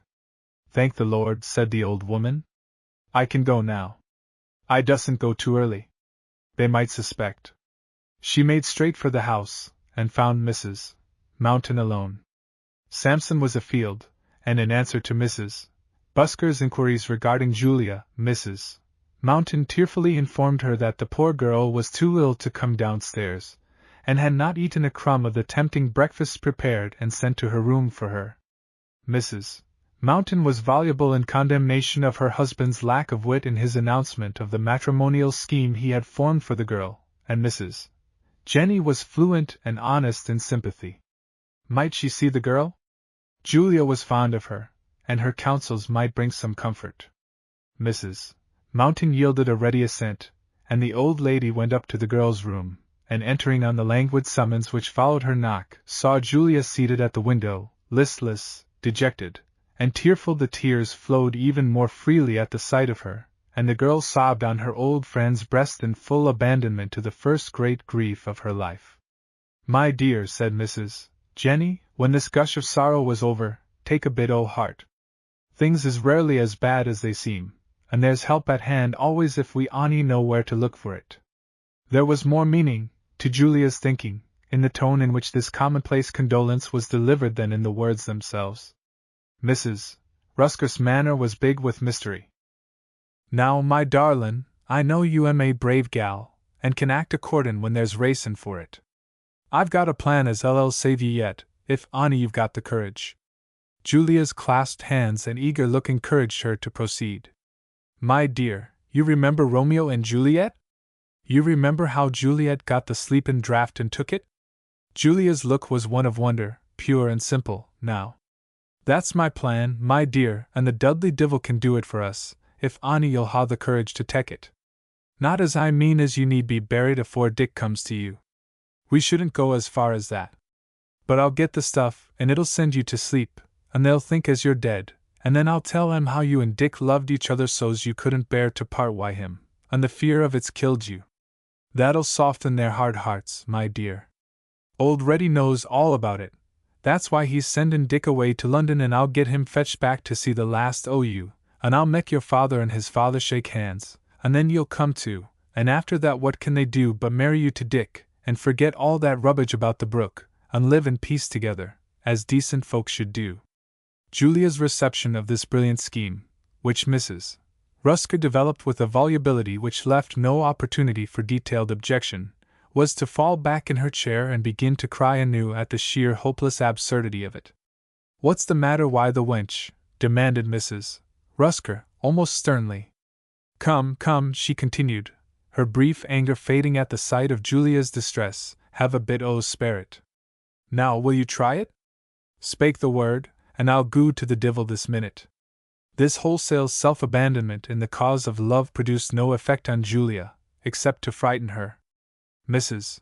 Rusker argued and reasoned, but finding her fears too obdurate to be moved by any such means, left the house in dudgeon, whereat poor Julia only cried the more.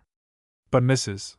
Rusker's confidence in her plan was unshaken, and her persistence unchecked. She would save the silly girl against her will, since it must be so, and half an hour after she had crossed the mountain threshold she was in her trap, en route for the dwelling of the wizard.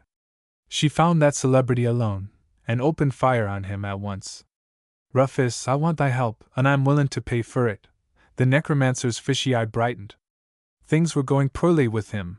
The rising generation followed newer lights unevident in his earlier days, and his visitors were mostly of Mrs. Rusker's age, and were getting fewer day by day. "My skill's at your service, ma'am, such as it is," he answered, with gravity. "I want some at as decent a body to sleep, mek 'em sleep for a long time, wi'out hurtin' 'em. Can you do't?" "Why, ease, I could do that much, I think." His tone and manner intimated vaguely how much more he could have done, and his disappointment at the facility of his task. "But," he added prudently, "it's a job as ain't as easy as you might fancy." Mrs. Busker laid a sovereign on the table. "We'll do it for that?" she asked. The wizard stole a look at her. She was obviously very much in earnest. "The ingredients," he said, "is hard to find, and harder to mix in due proportions." "I must have it now, and at once," said Mrs. Busker. "That," said Rufus, "ain't possible." Mrs. Jenny laid a second piece of gold beside the first. "It's a dangerous business, missus," he went on. "There's newfangled laws about. 'Twas only last week as that young upstart, Dr. Hodges, comes and threatens me with persecution as a rogue and vagabond, obtainin' money under false pretenses for practicin' my lawful and necessary art. Why, it ain't so long since I cured his mother o' the rheumatiz, as is more nor he can do, why all his drugs, and the pestle and mortar o'er his door. You ought to know as you're safe." "Why me, Rufus?" said Mrs. Rusker. "Who should I tell?" "Why, I should tell o' myself too, at that rate, and is that likely?" "It's dangerous, missus," repeated the wizard. "Well, if yo' won't, I must try them as wool," said Mrs. Jenny, rising and taking up the coins. "I didn't say as I wouldn't," returned Rufus. "There's no call to be so uppish, but if I take a chance like that I expect to be paid for it. £2 you'd mek it with your while to do more than that." "I'll do it," said the wizard. "Give us the money? Where's the stuff?" "Why, it ain't made yet. D'you think as I can procure a precious hessence like that all of a minute? Then mek it, and I'll gi' you the money. Gi' me £1 in advance, and I'll bring it to you." And on that understanding the bargain was made, and the time fixed for the delivery of the potion. The intervening time was filled in by the astute wizard journeying to a neighboring town and procuring from a chemist a sleeping draught, which he paid for out of Mrs. Busker's sovereign. He turned up at Laburnum Cottage at the stipulated hour, handed over the draught, having previously washed off the chemist's label, received his second sovereign, and departed. Mrs. Rusker, with the fateful bottle in the bosom of her dress, betook herself again to Mountain Farm. Her unfeigned interest in the patient, and the intimacy she had so long enjoyed with the whole family, made the house almost as free to her as was her own, and when she took possession of Julia in the capacity of nurse she was made welcome, and the poor girl's other attendants hoped much from her ministration. Julia was undoubtedly very ill, so ill that even Samson Mountain forbore to force her to descend to the parlor in which Mr. Tom Raybould nervously awaited her coming, and where, on Samson's return from his daughter's chamber, the pair sat and drank their beer together in miserable silence, broken by spasmodic attempts at conversation regarding crops and politics. The doctor had been called in, and knowing nothing of the grief which was the poor girl's only ailment, had been too puzzled by the symptoms of her malady to be of any great service. She was feverish, excited, with a furred tongue and a hot skin. He had prescribed a mild tonic and departed. Mrs. Jenny, intent on the execution of her plan, gained solitary charge of her patient by telling Mrs. Mountain that her attendance on her daughter had already told upon her, and advising a few hours' rest. "I don't feel very well," Mrs. Mountain confessed. "Not a wink o' sleep have I had ever since Samson came home last night. Nor him neither, for the matter o' that, though he tried to dove me by snorin' whenever I spoke to him, and as for any sympathy, well, you know him aforetime, Jenny. I might as well talk to that there poker." Then Jenny was fluent in condolence, and at last got the old lady out of the room. When did you take your medicine last, my dear? She asked the patient. Ain't it time as you had another drop? It doesn't do me any good, said the patient fretfully. She knew better herself what was wrong with her than anybody else could guess, and only longed passionately to be alone and free to think and cry over her lost love and broken hopes. Why, my dear, you've only took one dose yet, said Machiavel. You must give it time. I'll pour you out another. Her back was towards the patient as she clattered about among the glasses on the table with a shaking hand. She poured out the wizard's potion, the phial clinking against the edge of the glass like a castanet, and her heart beating so that she almost feared Julia would hear it. The girl at first pettishly refused the draught, but Mrs. Jenny, in her guilty agitation, made short work of her objections, and poured it down her throat almost by main force. Maids must do as their elders bid 'em, she said, as she returned the glass to its place. It doesn't taste the same, moaned the patient. You're like all t'other sick folk I ever nursed. As full o' fancies as you can stick, said Mrs. Jenny. Lie quiet, and try and go to sleep. The girl lay silent, and Mrs. Jenny, more than half wishing the whole business had never been begun, sat and listened to her breathing. She stirred and sighed once or twice, but after a while lay so utterly still that the old lady ventured to approach the bed. Julia's face was almost as white as her pillow, and her breath was so light that it hardly stirred the coverlet above her bosom. It's a workin', said Mrs. Rusker. 6. Mrs. Jenny's simple faith in the talents of Rufus Smith underwent a severe trial during the ensuing night. She had left Julia still sleeping, and the memory of the last glance she had bestowed upon the white face in the light of the carefully shaded candle haunted her all night, and roused a foreboding too dismal to be expressed, or even formulated in definite thought. The matchmaker lay and trembled all night at that terrible idea, and again the pale-faced dawn visited a sleepless pillow, and found her haggard with anxiety and lack of sleep. Juliet's query to the friar had been, what if the potion should not work? But Mrs. Jenny's terrified inquiry of her own soul was, what if it had worked too well? What if it had killed Julia in very deed? It was too horrible to happen, Mrs. Jenny said to herself. Too horrible to think of. But if it had happened, she would have nothing else to think of all her life, and the fancy drove her nearly mad. She was dressed and afoot even earlier than on the preceding morning. She crept out and encircled the mountain farm in a radius of a mile or thereabouts, looking anxiously towards it at every step, as if its silent walls might speak comfort or confirm her fears, even at that distance. The house looked peaceful enough amid its surrounding trees under the tranquilly broadening light of dawn, but Mrs. Rusker knew how ghastly white the face of the poor child she loved as her own might look in that roseate glow. Presently a thin line of smoke curled from a chimney on the noiseless air. The farm was waking to its daily round of life. A burly figure on horseback came towards her as she stood on a little eminence. She waited long enough to identify Samson Mountain, and hid among the ferns and bushes until the horse's hoof-beats had clattered swiftly by on the stony road below her, and faded in the distance. Time crept on, slow but inexorable. She longed, as she had never longed before for anything, for the courage to go to the farmhouse and ask tidings of Julia. But her fear was greater than her longing, and she roamed at random in a circle, never losing sight of the house, but not daring to approach it or be seen from its windows. She dreaded what might be the news to greet her there. She feared her own face, with its haggard lines of sleeplessness and anxious watching. At last, from the very depths of her misery, she plucked the heart of despairing hope, and made for the farm. The farm laborers and country folk she met stared after her. Even their bovine understandings were troubled by her scared face. She scarcely saw them, or anything but the farmhouse, which drew her now with an influence as strong as its repulsion had been an hour ago. She entered the house by the back door, and made straight for the sitting-room. Mrs. Mountain was there, arranging a tray, on which were tea and jam and other homely luxuries.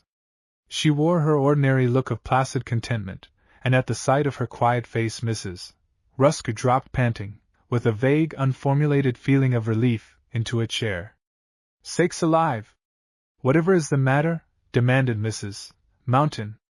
"Julia," panted the visitor. How's Julia? Why, said Mrs. Mountain, how should her be? Is she awake yet? Asked Mrs. Jenny more calmly. No, her was sleepin' when I seed her, jist for a minute, a hour ago. I'm jist goin' upstairs wy some breakfast for her. Well, I declare, you'll look as pale as a ghost. What's the matter with you?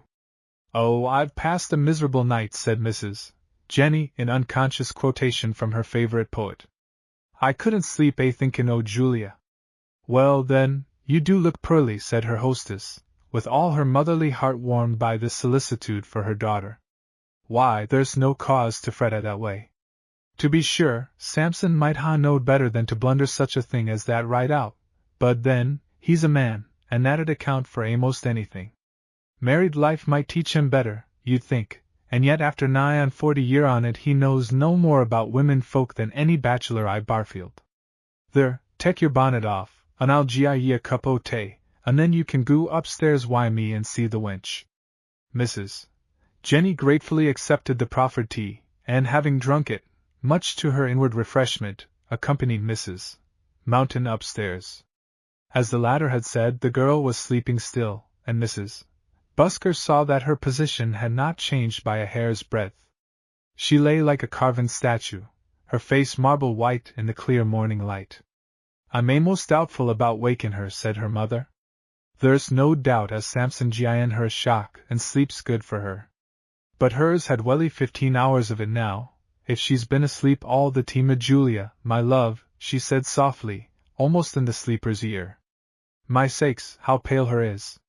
Jenny! Come here! They both bent above her. Mrs. Rusker's heart was beating like a muffled drum, and seemed, to her own ears, to fill the house with its pulsation. Julia, said Mrs. Mountain again, in a louder voice, and shook the girl with a tremulous hand. Julia! The white eyelids did not even stir. My blessed Julia! Don't skeer a body this way, she shook the girl again. Jenny! Whatever's come to the silly wench? Mrs. Jenny was more frightened, and with better reason, than her companion. Julia's marble pallor, and the awful stillness of her form, the keenest glance could not detect a quiver in the face or a heave of the bosom, almost stilled that exigent pulse within her own breast with a sudden anguish of despair. Oh, Jenny, she's dyin'! Mrs. Mountain's scream rang through the house, and startled every soul within it, except that marble figure on the bed. Hurried steps came up the stairs, the heavy tread of a man, the light patter of women's feet, and the room filled as if by magic. Fetch a doctor, screamed Mrs. Jenny, Julia's dyin'. Samson Mountain stood for one moment with his hands aloft, and his eyes glaring at his daughter. Then he dropped with a sobbing groan into a chair, with his head in his hands.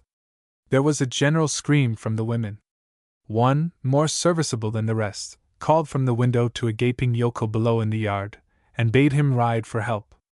Her face and voice froze him for a moment, but he caught the words Miss Julia, and 2 minutes after he was astride a broad-backed plough horse, making for the distant village. Samson Mountain sat with his face hidden and spoke no word. At the sight of him his wife's face had turned to sudden rage, and she stood over him like a ruffled hen, and clacked combination of masculine imbecility, intermixed with wild plaints for her child. Julia slept through the tumult as she had slept through the calm, and Mrs. Jenny, kneeling beside her with her face in the bedclothes, moaned love and penitent despair. Samson raised his head at last, and looked with a dazed stare first at his daughter and then at his wife, and left the room without a word, pursued by a hailstorm of reproach. He went into the yard and pottered aimlessly about, looking old and broken on a sudden. The sound of horses' hoofs roused him. It was the rustic messenger returning. Where's the doctor? Demanded Samson. Gone to Hayden Hay. What am I to do? Follow him and fetch him back.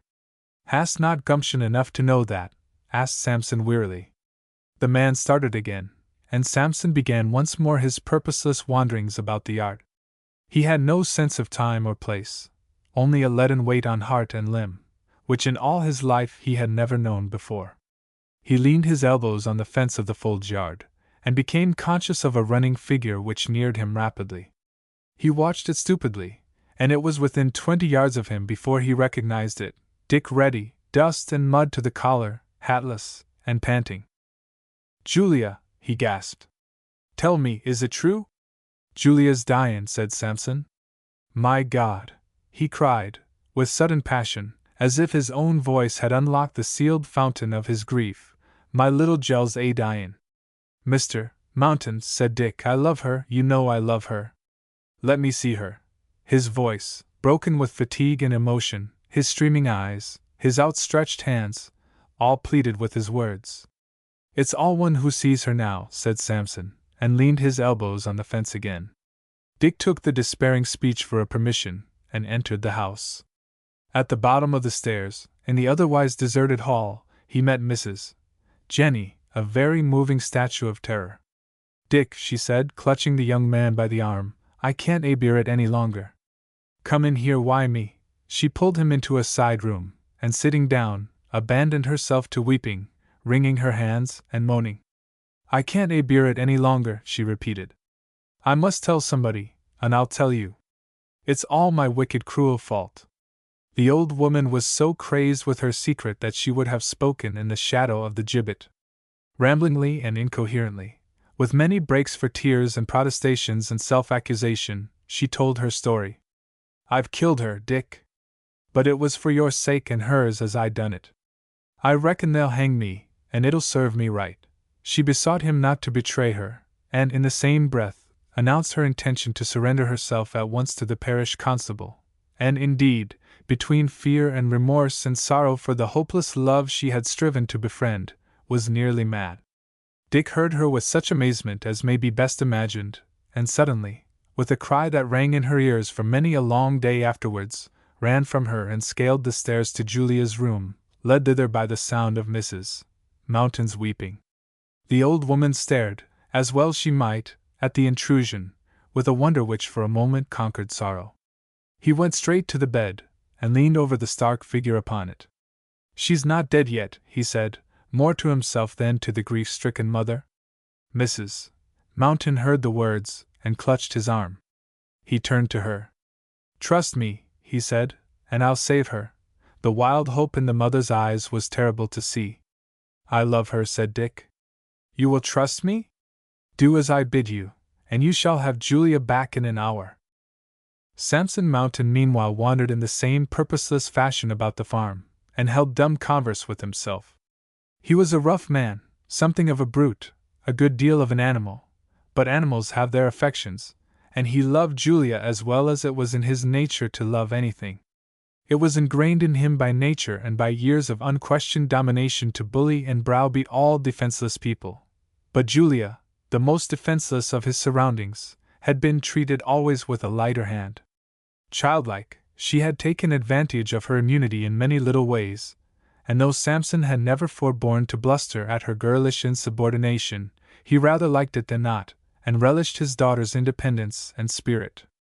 Julia was the only creature in the household who dared to hold her own against him. He was proud of her beauty and what he called her learning, and more or less grumblingly, petted her a good deal, and would have spoiled her had she been of spoilable material. But till this heavy blow fell he had never sounded the depths of his own affection for her. The suddenness of the blow stunned and bewildered him. He remembered his words to Dick during their stormy interview in the road, when he had said that he would rather see Julia dead than married to him. Had Providence taken him at his word? He did not say it, he did not even think it consciously, but he would have submitted to almost any conceivable indignity at the hands of Abel Edie himself, to have felt his daughter's arms about his neck again. Little incidents of Julia's past life were fresh and vivid in his memory. He had forgotten many of them, years ago, but they sprang up in his mind now, like things of yesterday. He had wandered back to the front of the house, and sat upon the rustic bench beside the porch, with his elbows propped upon his knees, and his eyes hidden in his shaking hands, when a voice fell on his ear. "Neighbor!" He raised his head. Abel Ready stood before him. With something of the old instinct of hatred he had believed to be unconquerable, he rose and straightened himself before the hereditary enemy. "Neighbor," said Ready again. The word was pacific, but Mountain's blurred eyes, dim with pain and dazzled by the sunlight, could not see the pity in his old enemy's face, and he waited doggedly. It's come to my ears as your eyesore trouble. So am I. Your trouble's mine, though not so great for me as it is for you. I was wide Dick when he heard o' your daughter's danger, and what I'd suspected a long time I know now to be the truth. I did my best to keep 'em apart.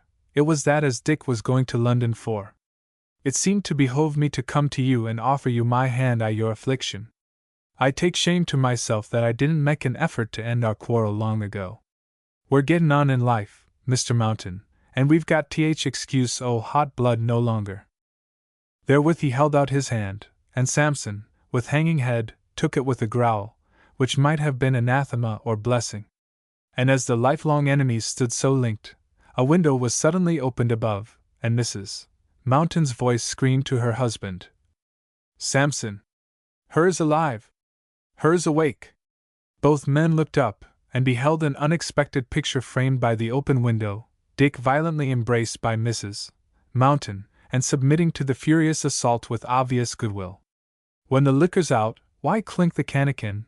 The story of Julia and her Romeo, like all other stories, had found its end, and merged a little later into the history of Mr. and Mrs. Richard Reddy. The family feud was buried, and Samson and Abel made very passable grandfathers and dwelt in peace one with another. Dick never told a living soul, not even Julia herself, of the stratagem by which Mrs. Jenny had succeeded in uniting them, and Mrs. Jenny, by complete reticence on the subject, disproved the time-worn calumny which declares woman's inability to keep a secret. The end.